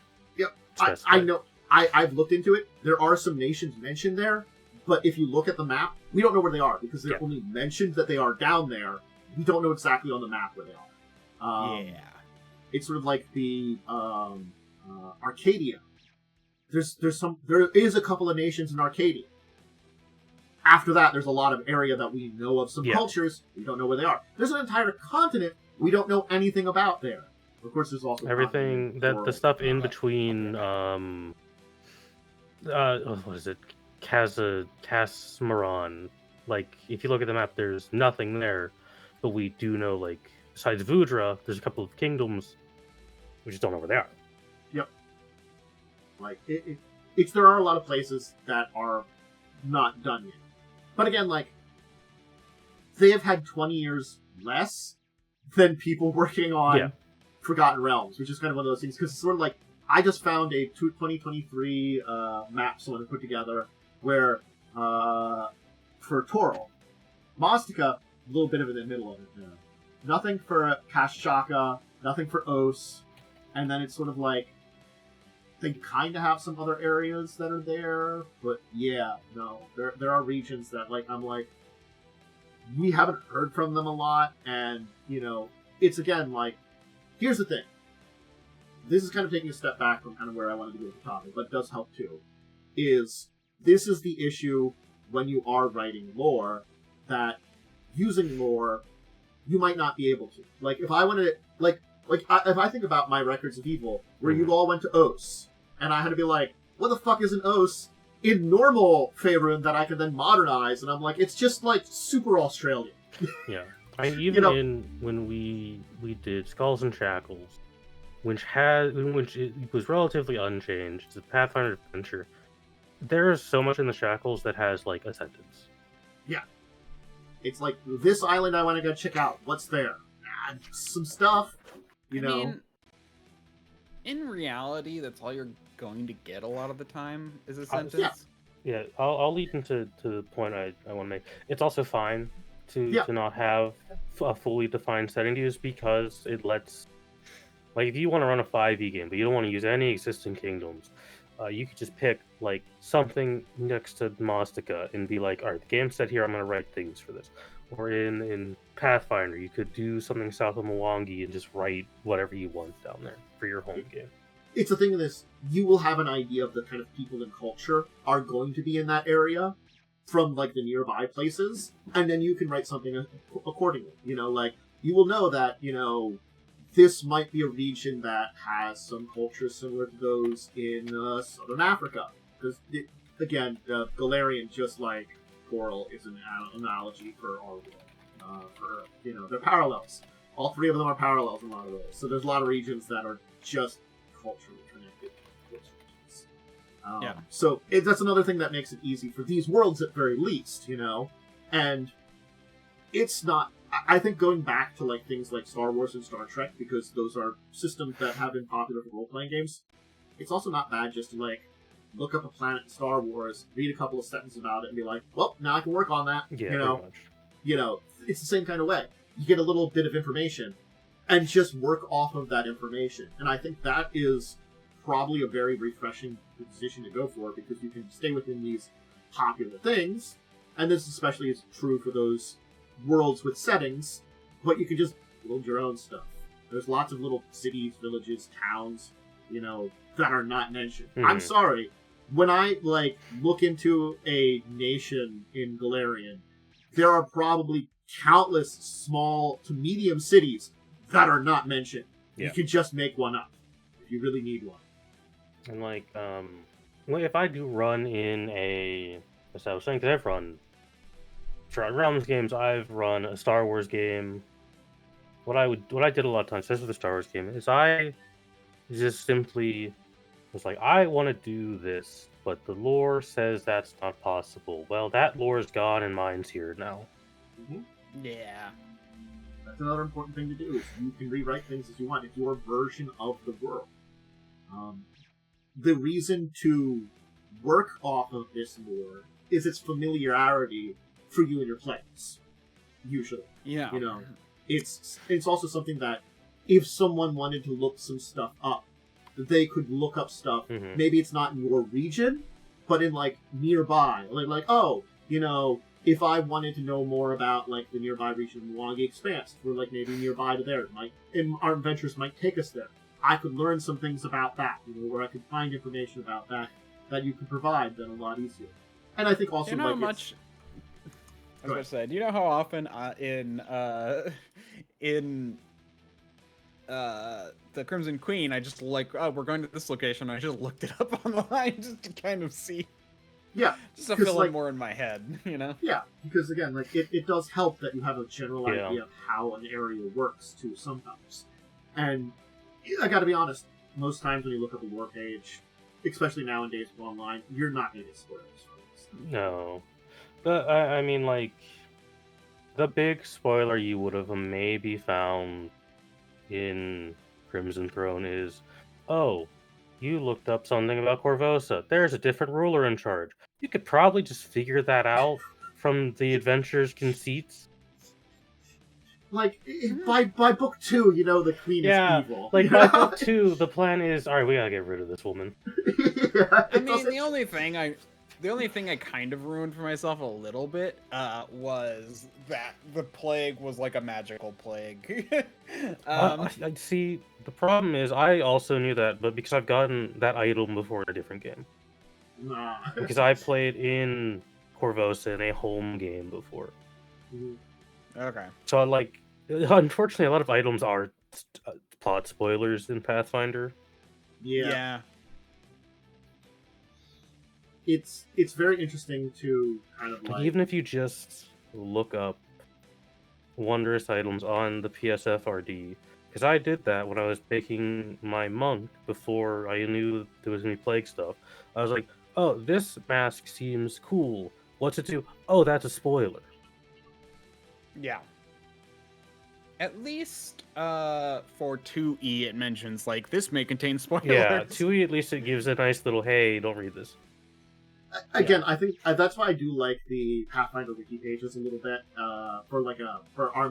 Especially when I like make initial look into something, I use that as like a first stop, because also like if there is a spoiler thing, usually they mention it too. So Wikis have a nice like, hey, click this and be spoiled usually. And they also mention like, hey, these are books you want to check out. Yeah. And I'm like, the books, I can look at which one of these are actually helpful. This one's very helpful with further information. No. The problem with using Star Wars lore is there's 2 sets of it now. That's true. So looking it up is kind of hard. Yeah, they're kind of the lore where there's the fun lore, and then there's Disney's lore. Yeah, there's the lore from the books, which everyone loves, and then there's the and then there's the lore from the movies, which everyone hates. Yeah. So, and the lady who was in charge of everything talked about how there was no way to, like, we didn't have anything to go off of, so we had to make it all up. Like, I love that like little video clip, and I'm just like, oh my gosh. It's rough out here being a Star Wars fan. Mm-hmm. It's interesting because like you don't get the same complaint, but I have when doing some research for May the 4th be with Star Trek. There's something similar with Star Trek because there's a whole lot of books and comics, extended media, which is like that's why they have Memory Alpha, Memory Beta. Like Alpha's this is the TV show movie lore, and then the other one is like here's also the books and comic books if you want to like look into that too. Yeah, I mean, basically, Alpha is basically the canon stuff, and then Beta is... See, the nice thing about the fact that I sometimes run Warhammer games is Games Workshop has this funny little quote that they like to use that simply is, everything is canon, but not everything is true, so it doesn't matter. You can just ignore whatever you want. I like that because it does fit in with, like, it's just as a sign Imperium records are always wrong. Yeah, the Pathfinder lore, because sort of like the entire adventure that had the Drow has been rewritten now that it totally wasn't Drow. It was the serpent people tricking people to thinking they were. It wasn't Drow, and if you mention Drow again, I'm gonna kill you. That wasn't real. Don't worry about it. You can still run the adventure. It's totally... It's just your adventures are really high at the time. You really did just nuke Drow from existence. Like, again, there's a whole lot of other things they just had to move from existence. The remaster. Thanks, Wizards. Yeah. Again, I think it's for the best in the long run for Pathfinder. I think it has actually improved Pathfinder. Yeah. Yeah, I agree. There was just a lot of those leftovers from, D&D that were still ingrained in a lot of places. No, the more I've looked into things like, and this held true for a while for, like, Forgotten Realms, but because Forgotten Realms is kind of stagnated, I've had, like, the last couple of years been looking a lot more into places and things in Pathfinder. I'm like, I could easily run an adventure in this place, and it would be, my adventure written, but I would at least have, like, a small setting. It would be a place people know. It's somewhere in Galarian. It's got familiarity, but I could easily write, and it would be a cool adventure that I got like a quick and easy, dirty idea for, you know. And I think that's good lore that you want. That, you know, this is me, and saying, you know, like, it is fine to use a pre-made world, and it's sort of like we talked about pre-made adventures. This is you're just in that world, do whatever, you know. And I guess for IP-based role-playing games that you have now, like your Lord of the Rings, your Star Wars, your Star Trek, there's more of them out there too. Oh, there's so many. Yeah. That one you're definitely more definitively in an IP, but you can still do the same thing. Like, I'm not gonna lie, you like the Lord of the Rings. Map probably only shows like so many villages and stuff. You know, there's probably a lot more. Yeah, I think it only really shows cities. I don't think it's actually the map of Middle Earth is that detailed. Yeah, it might not be, or like some of the places they know about mention, you can just go to one. You know, it's like, we're hanging out with the dwarfs over here. We know they're over here. Do we know anything about them? No, we're just hanging out with them then.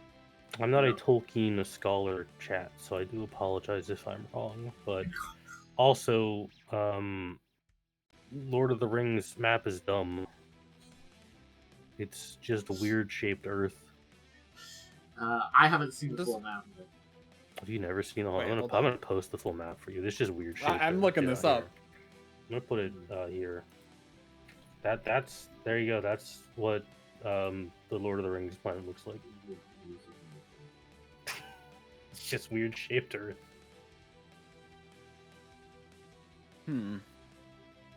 Huh.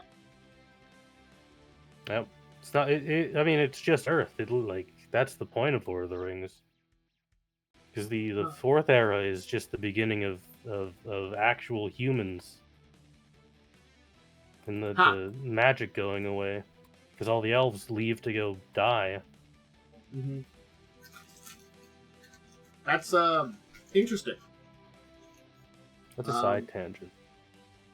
But again, like, that harkens back to, like, you know, there is stuff there, but not so much that you just can't write around. You do a lot in Lord of the Rings, and people have. And sometimes they shouldn't, but they still do. There's been a lot of bad Lord of the Rings media. In fact, this is kind of something that, there's actually something kind of interesting to me about something like Lord of the Rings, where literally pretty much all of it is a very relatively small regional area. You know, probably the size of Spain, I think, is like what it's supposed to be. I think through the course of the books, because the movie distances I think they go over something roughly the size of Europe, like Western Europe, so like France and Spain. So it is supposed to be. It's not shown well in the movie. The movie doesn't do time and distance well. Yeah, so the movie makes it seem smaller than it really is. Technically, how far they travel, and probably more time went by. I know so many people who have only seen the movie and were like confused when they read the book of 60 years passed between Gandalf visiting and Frodo leaving. Oh yeah, when he ran off to like study things and came back. Okay, yeah. Yeah, that is I was thinking, you know, like 2 months, you know?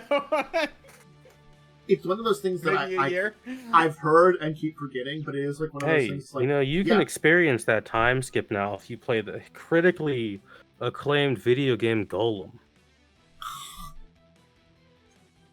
I'll stick to the other games where, like, I guess the Hobbit Shire game looks kind of adorable, and also, like, playing through the Mines of Moria game, that was pretty good. But that's post Lord of the Rings. It's also why... I don't know how accurate that one is, but it's fun. I have no idea. It's also why I do like using 40k for, like, tabletop stuff. Because the Imperium has at least 1 million worlds at any given time. You can just make them up. Because there are not 1 million written worlds. There's maybe a couple hundred. Yeah. I think it comes down to that, like, when you have an open canvas of a basic kind of thing, you can write a lot and come up with a lot within that canvas. It's the same thing as we said with, like, oh, this nation, this is, you can read about, learn about a nation, and be like, just be like a small village, a small city, it's like, they're on this river. It's a farm village, there's something going on nearby. Here's your adventure, go to it, it's a simple writing. It just so happens to be in this place, and have these people with these kind of general idea of culture. So, I think the settings, lore, worlds are very good this way because it's one of those things it is, in a lot of ways, a cheat for you as a DM. And this is the cheat it's the easy cheat. Especially, when we talk about, it's a lot easier to understand that with Lord of the Rings. If I'm playing a game in Lord of the Rings, or even like Warhammer, or any of these big like IPs, or like a world, I already have that world established, and someone might know some basics about it and understand that.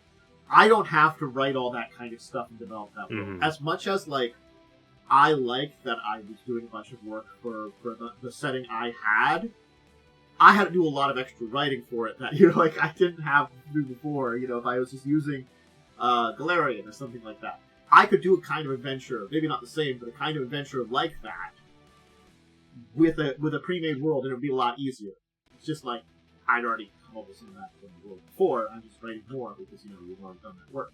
So sort of like sometimes you want to create a giant world or a region of the world or something with its own kind of unique cultures because that fits whatever narrative you want to tell. But sometimes you can just fit it somewhere. Like, I'm not gonna lie, Faerun's just medieval fantasy Europe. Yeah, pretty much. If you just want to be like, I want to be in medieval fantasy Europe, just put your characters in Faerun. And it doesn't even have to be D&D. When Pathfinder First Edition came out, you know what setting we were using? Faerun. We were just playing Pathfinder characters in Faerun. We didn't look at Galarian for quite a while. Because we didn't really realize we could, originally. Or have a lot of information out of it. When Pathfinder First Edition first came out, it wasn't that developed. They had a little bit on it, but we had a lot on Faerun, so we just played there. You can use other systems and worlds too the same way, but again, it just opens up it's a sandbox you can use in a lot of ways. I think is what it is, and I think that's where some people can be kind of like against these lores and worlds and feel overwhelmed by it when it does have a lot of world lore to it. You just work on the basics and just use the same. And if you need to look something up, look something up. And I'm gonna say, so I'm gonna be saying this kind of hypocritically because I tend to make all my own worlds because I hate having to learn all the lore. But in reality, what you can do is just basically read what you want, get inspiration, then make up the rest. Even if there's already stuff there, you can do what you want. Yeah. You don't have to say where your city is on the map. You can just say it's there a couple of days away. You don't have to draw up every map that there is. I mean, more where I'm going is you can read about there's a dragon god Tiamat, and then be like, and then be like, oh, okay, well, she only has one head in my world, in my Faerun, You can do that. I think it was hey, a lot of me when we did Legacies of Kain, where I took some of the lore from 5th edition and just ignored a chunk of stuff that I thought was kind of stupid from Vampire, because I do think there's a lot of stupid stuff in the 5e lore, but there are some parts of it that I really liked, and so when we were doing a game, I used the stuff I really liked. You can use it as you want. It's your world. You got something to work off of. You can rewrite what you like and don't like. It's just this is cutting a couple of steps out for you. Is using what's there. I think that's the kind of where I want to say it's cutting a few steps out. It's making your life easier sometimes. You need to, And it's also like, if you don't really like the side of building your own world completely and utterly, some DMs like it, some don't. I don't mind it, but I don't make a lot of worlds. Like, I'm kind of like, I'll come up with one if I have inspiration, but honestly speaking, 90% of the time, I would rather just use something that's a little pre-made because I don't have to work on something, and it's a little less extra work. But again, if I have some cool inspiration, cool idea, I have written a number of my own worlds that I've come up with, where I got some inspiration for it, and some settings and stuff like that. It just depends on where you're going with this. Yeah, I think it also helps for you, because that's also another thing where it's like, I hate reading lore.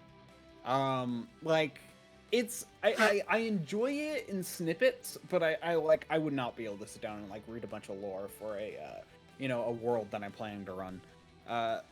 Which is why I make my own. But you are someone who reads a lot of lore, so it makes sense that you're totally down just running different worlds. And filling in the gaps yourself. I also try to put together videos for people that are summaries of said lore. So it's like, I know. Hey, listen to this in 20 minutes to some degree. Yeah. Listen to this in 20 minutes to half an hour, and I give you 20 pages of lore condensed down. Like there are worlds. Only there was a place I could go to listen to lore that's way easier to. There's worlds I can easily run in, like Warhammer 40k. I could easily run in the Fallout universe, Star Wars, Star Trek, Lord of the Rings, because I know a lot about those. There's also a lot of worlds I don't know shit about that I would never run in. One of which being Pathfinder, Galorian. I don't know anything about Galorian. I don't really have that much interest in learning about it. Because if I'm running like D&D, I'd rather build my own world. Yeah, personally. You want to know what's interesting is I knew absolutely nothing about Faerun, even with the little bit I played in there, until I played Baldur's Gate 3. I'm like, oh, that's what that means. Oh, that's who that is. Yeah, the worst part about Baldur's Gate 3 was the game pointing out all the things I don't like about Faerun. Faerun. Yeah. There is another... Yeah, there's honestly a semi-related topic that I'm thinking about, and that's adapting a game to your own lore. That's interesting. That one, I'll put that on the list. Yeah. Because that's something that I often think about, where it's like, oh, my world works a little differently. I wonder if I did this, that's kind of what. That's definitely an interesting topic that we should probably handle on its own, because that deals with homebrewing and combination of lore writing and homebrewing. Yes, no, I agree. That's why I brought it up, as it'd be an interesting topic rather than going off on a tangent right now. God, I'm not gonna lie, I've tried doing that, and it was an adventure, and I don't think it went well. I did that for 3rd edition. Oh, that'll have to be a story. I think I've talked about it probably in the years of this show, but I'll probably not talk about it again. Yep.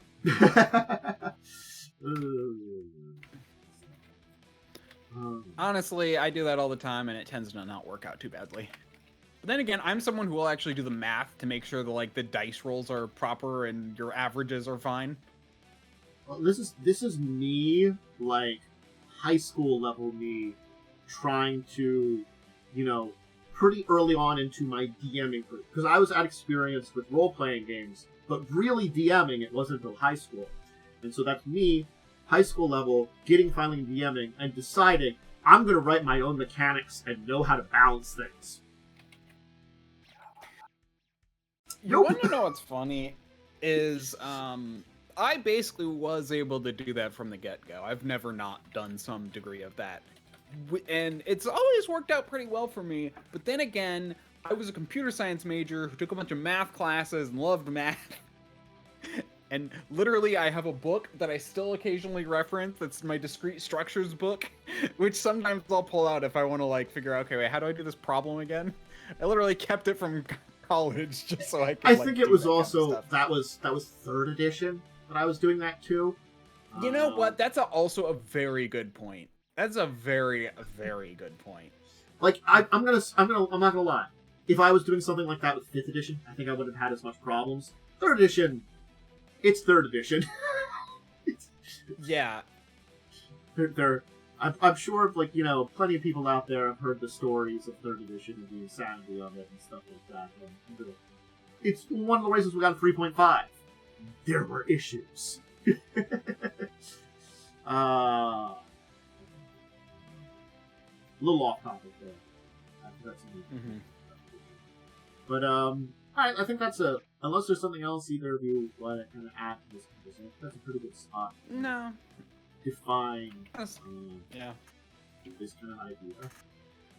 Because I think, again, we've talked about a lot of similar stuff to it, but again, I think it's the kind of reassuring people that, like, if you want to read up on some basics of Greyhawk and then just use Greyhawk, when you're if you're into D&D right now at 5.5, you know, just do it. You can just use the little gazetteer they probably have in the PNG. Like, True. Use those basics to just make up your own shit. You can be from the village of Klungelthrum nearby. That's a terrible name. But like me, I'm bad at naming things. Well-known fact. This is Crumble. You could. I mean, you can be from Pussyville. I think that's actually. I was trying to think of something better, and then I'm pretty sure that is a place. That's why I thought of that. I'm like, I was about to say something like that actually sounded good, but then I just remembered, wait, there's places called that kind of stuff on Earth, so I decided to go with that. Look, you know, as much as I claim my naming conventions are bad, it just visits some places on Earth, and you're just like, why did you name it this? It's because people with as bad of a naming ability as you have named actual places. Yeah. Thanks for making me look better, people out in the world.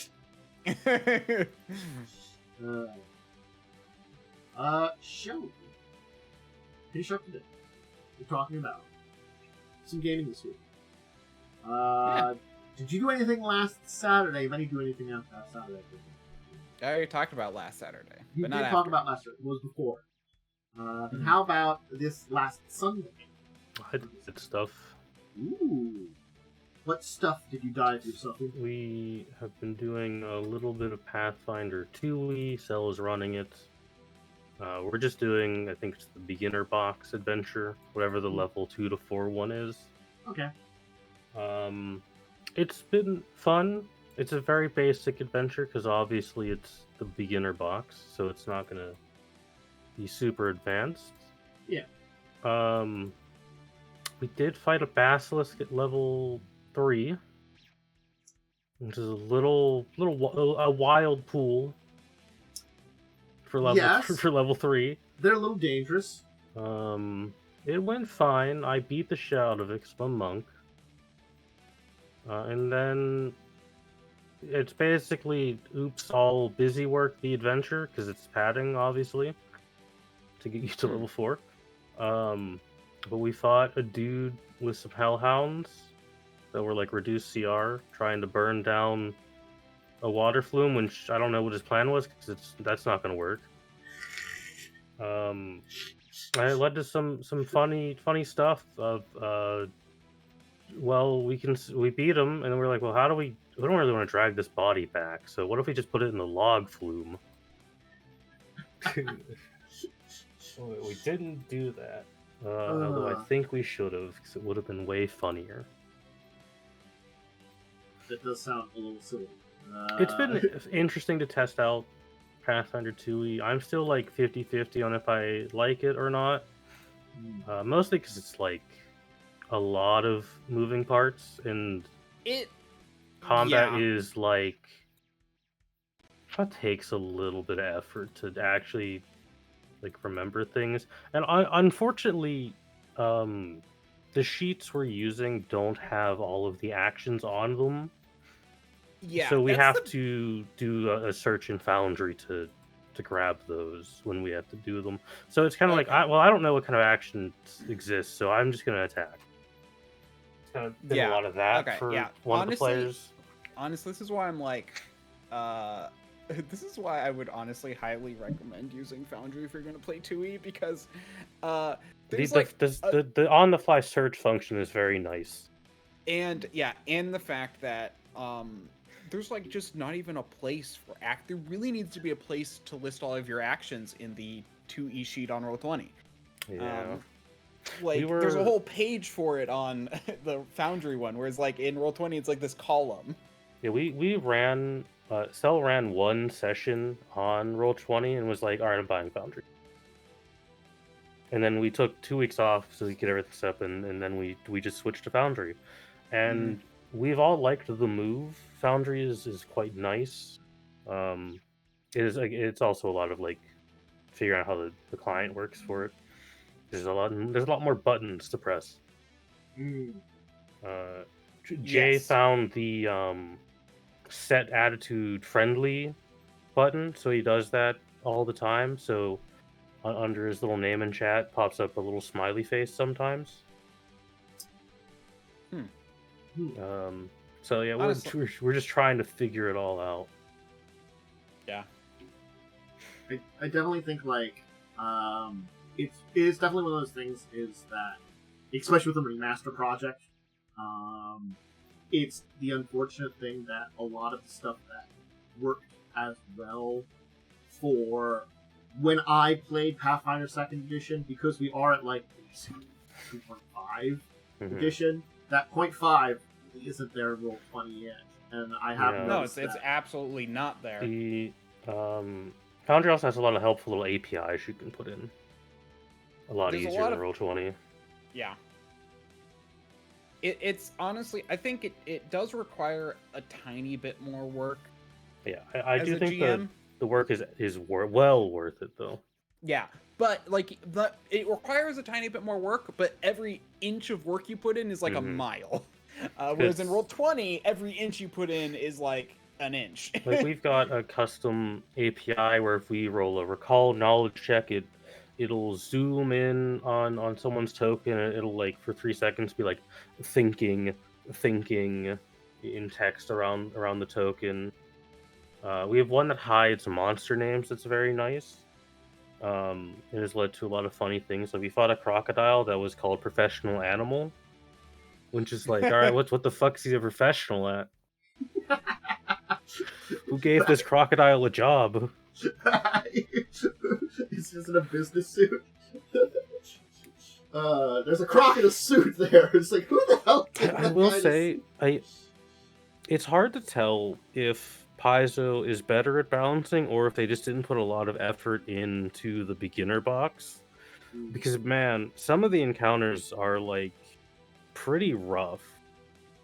It's like the first encounter was, here's a house full of spiders, and then the boss is whatever the Pathfinder equivalent of an Ettercap is. And then 2 people almost fucking died in that fight. That we did that at level 1. No, we did it at level 2 because we didn't start at level 1.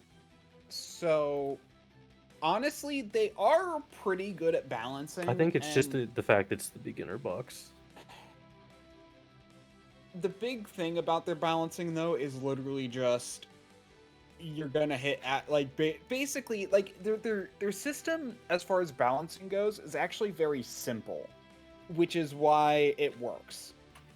Because it's basically like, okay, here's these creatures, they're either good at something or bad at something by certain degrees, and then that's like at this level. And so it basically creates its own balance by making, and then you add level to everything, so that way you're more likely to succeed against things even if they're good at it if you're higher level. So it like balances things out pretty well. Yeah. Like I've not felt that anything was too dangerous outside of the fucking basilisk. Everything else has been relatively fine. That kind of comes to a question to my mind here, is for Foundry, for now you've experienced with it, would you, it sounds like that you kind of recommend this, at least right now. I do recommend it. I recommend it. For 2E. Would you recommend it for other systems? If it has a compendium, I would recommend it. Okay. Yeah, if it doesn't have a compendium, I wouldn't, because you have to do a lot of manual entering of data. So it's good for what they have on this system. And they just recently got a 5e compendium. Yeah. So let me put it this way: like I was looking at every time I like mess around with a system, like I always try and mess around with it in Foundry now. And it's been pretty good until just now when I try to do when I start a 2E game and I'm like, oh, I'm gonna have to input everything if I want to like use this. And I was like, okay, well, yeah. So like basically, like they had a sheet, but it's like you have to, but they have like you have to type in every detail. So it's like, if there's an existing system, Foundry is 100% like worth it. One of the things with Foundry is to set up a game, you either need a server host like that you would purchase from, or you can do port forwarding. And I'm sure someone could easily walk you through port forwarding, but it is a little bit of a pain sometimes. Because definitely, like,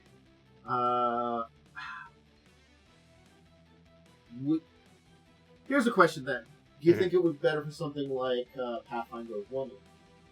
I also think yes, because I think they have a compendium, and with the easy, like, press control space for quick search, instead of having to open up like 6 websites to find information, you can quick search like an ability or action type and pull a reference up for it immediately.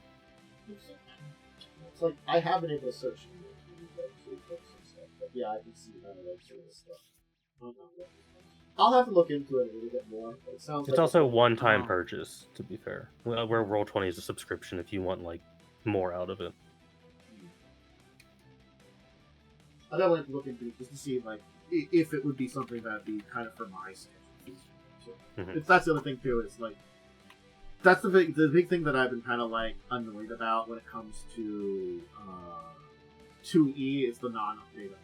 Yeah, everyone I've talked to has basically said it's very difficult to nearly impossible to run 2E smoothly on Roll20, and because they don't have it updated to the new stuff yet. Yeah, like it worked very well and fine on the old stuff. Yeah, like, on the old sheet it was fine, but with the revised stuff, it doesn't work as well. Just how it works.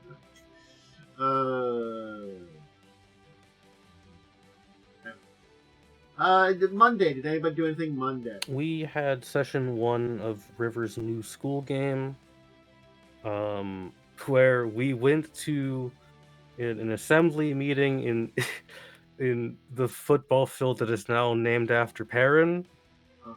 I joked that it's the Perrin Memorial football field because Perrin got hit by a truck and was sent to another world. I don't remember what the full title was. Isekai. Okay. We got Isekai again. So we had our year 2 orientation, and then the stage blew up and like 20 people died. So session 1 started with another terrorist attack because this school is cursed. Man, what is this, Hogwarts? Kind of. The first game had like 6 political assassination attempts. It really did. It had a lot of terrorist attacks, and multiple terrorist attacks and political assassinations. It kept happening. So Lightning had my favorite character introduction ever. After the explosion happened, Lightning went into the carnage and was like, I'm gonna pick up a head and leave to cast Speak with Dead on later. So Lightning's character just walks up, picks up a head, gets on a broom and flies away. with no context to anyone else.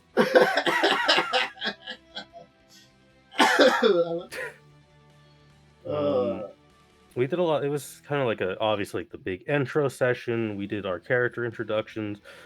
Cell is playing the most suspicious character imagined because we all randomly rolled our rooms and we were all on like different floors, and Cell was like, nah. I'm gonna smooth talk my way to get all these people to have their rooms next to me because they seem interesting. I'm like, I don't like that. You're weird. I understand the mechanical benefit. That's just weird, though. Yeah. That sounds like it was an interesting adventure. Yeah, and then we did cast Speak with Dead on the Head, and it didn't give us any information. Speak with Head on the Dead. Didn't give us any information. Shit. As is typical of that spell, because it's useless. I feel like I like 5e Speak of Dead because it's a ritual spell, but it also is like not as useful. It's like if the DM don't got any information to give you, you're not getting anything. Yeah. Yeah. We had a Tuesday game. We did have a Tuesday game. See, I'm gonna rely on you because I don't remember what happened. Okay, I'm gonna try my best here to remember what happened. I remember the ending where you went to the last place where the last couple of sessions will take place. Anything before that, I don't fucking know. Yeah. I think you went to a church. We went to a church and talked to the Pope and took a Pope test. Oh, you fought. Oh yeah, you fought a demon lady. The demon lady, who's technically the Pope, I guess. I don't know. She's not really the Pope. She's the Archbishop, which is slightly less powerful than the Pope. Alright, so it's Pope-ish person. Anyway, we fought the head of a religious order and like gained their trust. It was hey, that was a very deadly encounter. I didn't roll above 10 for anything, so like, it was just like an upsetting day for me. I just made Joe's day worse by making him roll saves. I didn't do a lot, so it's fine. Joe's the only one who fucking failed the wisdom saves. Yeah, like I did things, kind of. I helped, sort of. Look, I made my character to be a functional character, but like, I feel like this has been a very like combat-y game, and we got like big combat-y people, and I'm like, you have a paladin, so like, yeah. And I'm like, this isn't fun character in my game. I'm just be like here doing my thing. The game's got like 3 sessions left at this point, because I was gonna do a big final dungeon. I'm just gonna cut that because it wouldn't be entertaining for anyone. Yeah. It would be too easy for you. It would be boring for me. I continue to make character choices that fit within my character and not help me combat. You know, I rely on a paladin and a shark. I guess they got 3 big fights left. Yeah. Look, the paladin and shark can lead us through a good turn. I will do stuff to help. And Joe made his classic, slightly over-tuned character. Yeah, like, when you give Joe, especially if you give Joe, like, in the middle of a character build or something, like, at the end of it, then it really can, like, you know... It's like, fine, because I can just stuff you guys in tiny rooms, and then that range issue is dealt with. Yeah, I already chose, like, you know, because we got an epic boom, I just put the skill, because I'm like that character. Not gonna lie, I was always like doing skills and stuff. Then I can retrain that bar of knowledge. I don't know about it. Yeah. But, I wasn't going to do any like nuke something spell or like abilities or something. I'm sorry, it's not my character. Like I ended up being the one that was like, I don't really want all this power out of the group. You know? No, too bad. You gotta take your power. No, you can give it up later.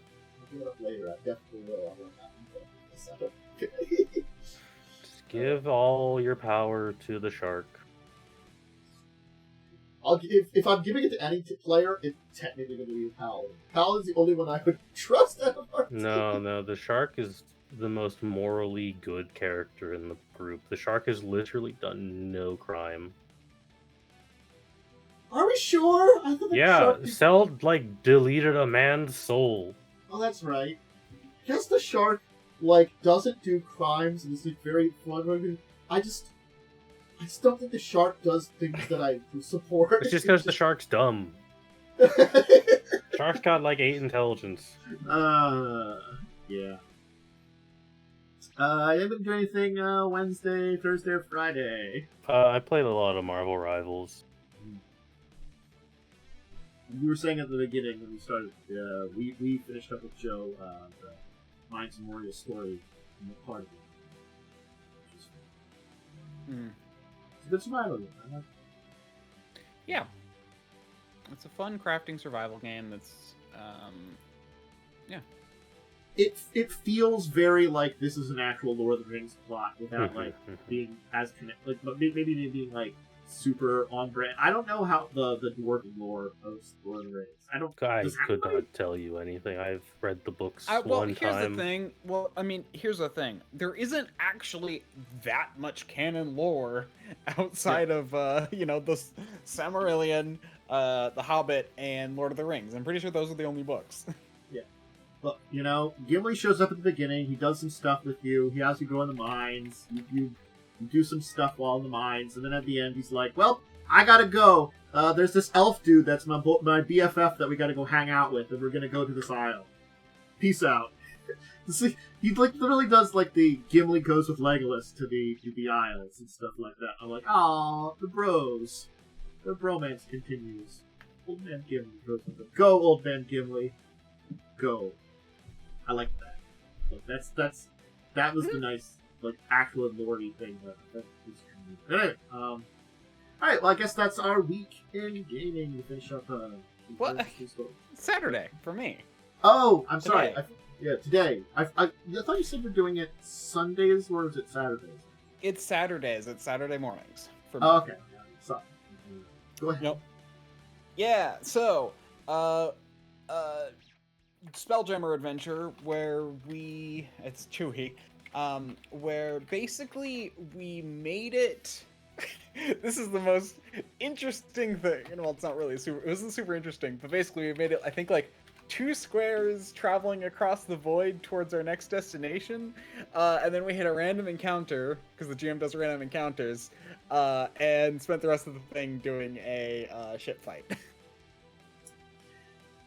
I think that's the clunkiness of older systems. It's very easy to get into this is the session adventure. Yeah, I mean, yeah.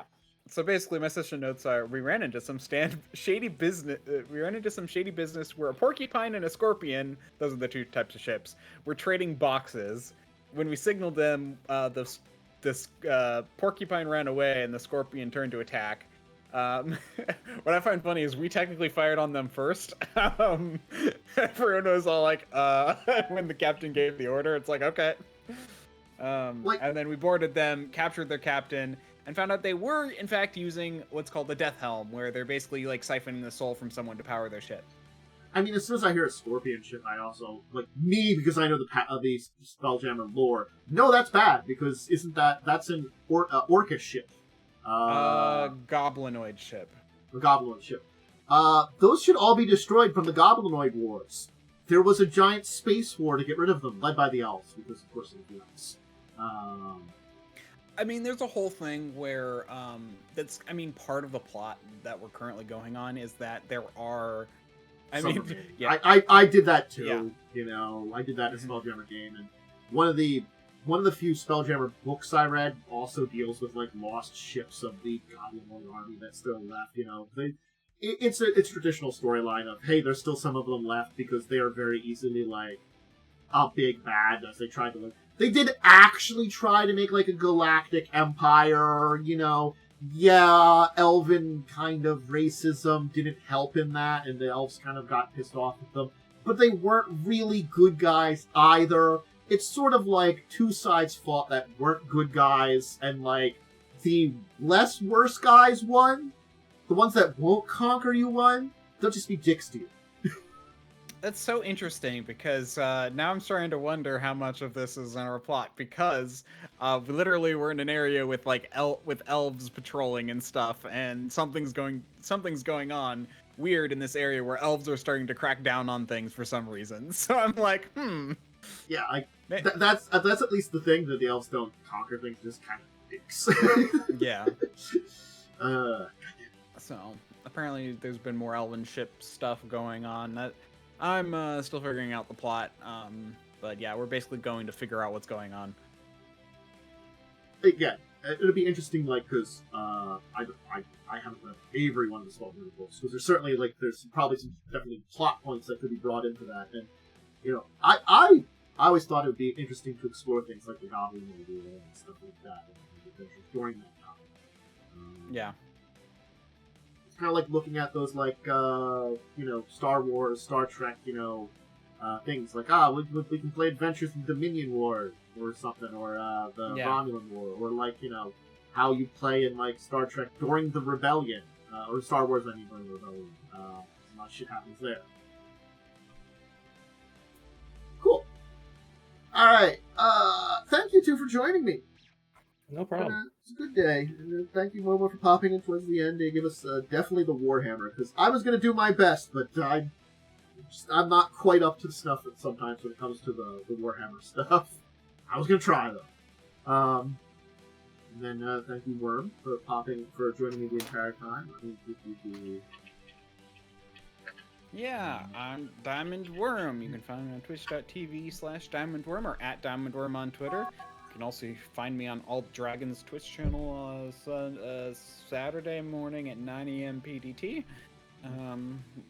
And on my channels generally at 10:30 a.m. PDT on Sunday, and then 7:30 p.m. PDT on several weekdays. For myself, Dracovin, you host and main person here at the channel. Most of my streaming goes from Tuesday through Friday, usually early to mid afternoons. If you want to check out my tabletop related stuff, that's on Wednesdays and Thursdays. Gaming on Tuesdays, Fridays.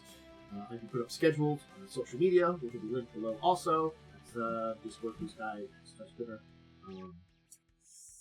That's everything I can shout out for me today. Hey, maybe I'll look into switching, because I was going to be doing a 2E game. I forgot to put that in the chat. God damn it. Things I keep forgetting to do. Anyway, maybe I'll look into switching to Foundry or something. Oh, yeah, well, I can help you out if you need, because I've been messing around with it a lot. Okay. Maybe that might be a good idea. Like, I know some good APIs and stuff to use. You say words, and that, like, I vaguely know what that is, and then I'm also like, I don't know how to do it with those. Sorry, I should say I know some good modules to install. Yeah. It's like the amount of stuff I think I default to Roll20 because I don't have to learn or do a lot of stuff to put stuff in there. It's just sort of like, upload picture, put in thing. We're done.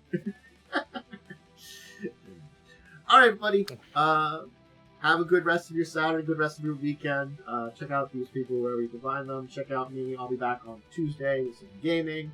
And yeah, until the next time, bye everybody.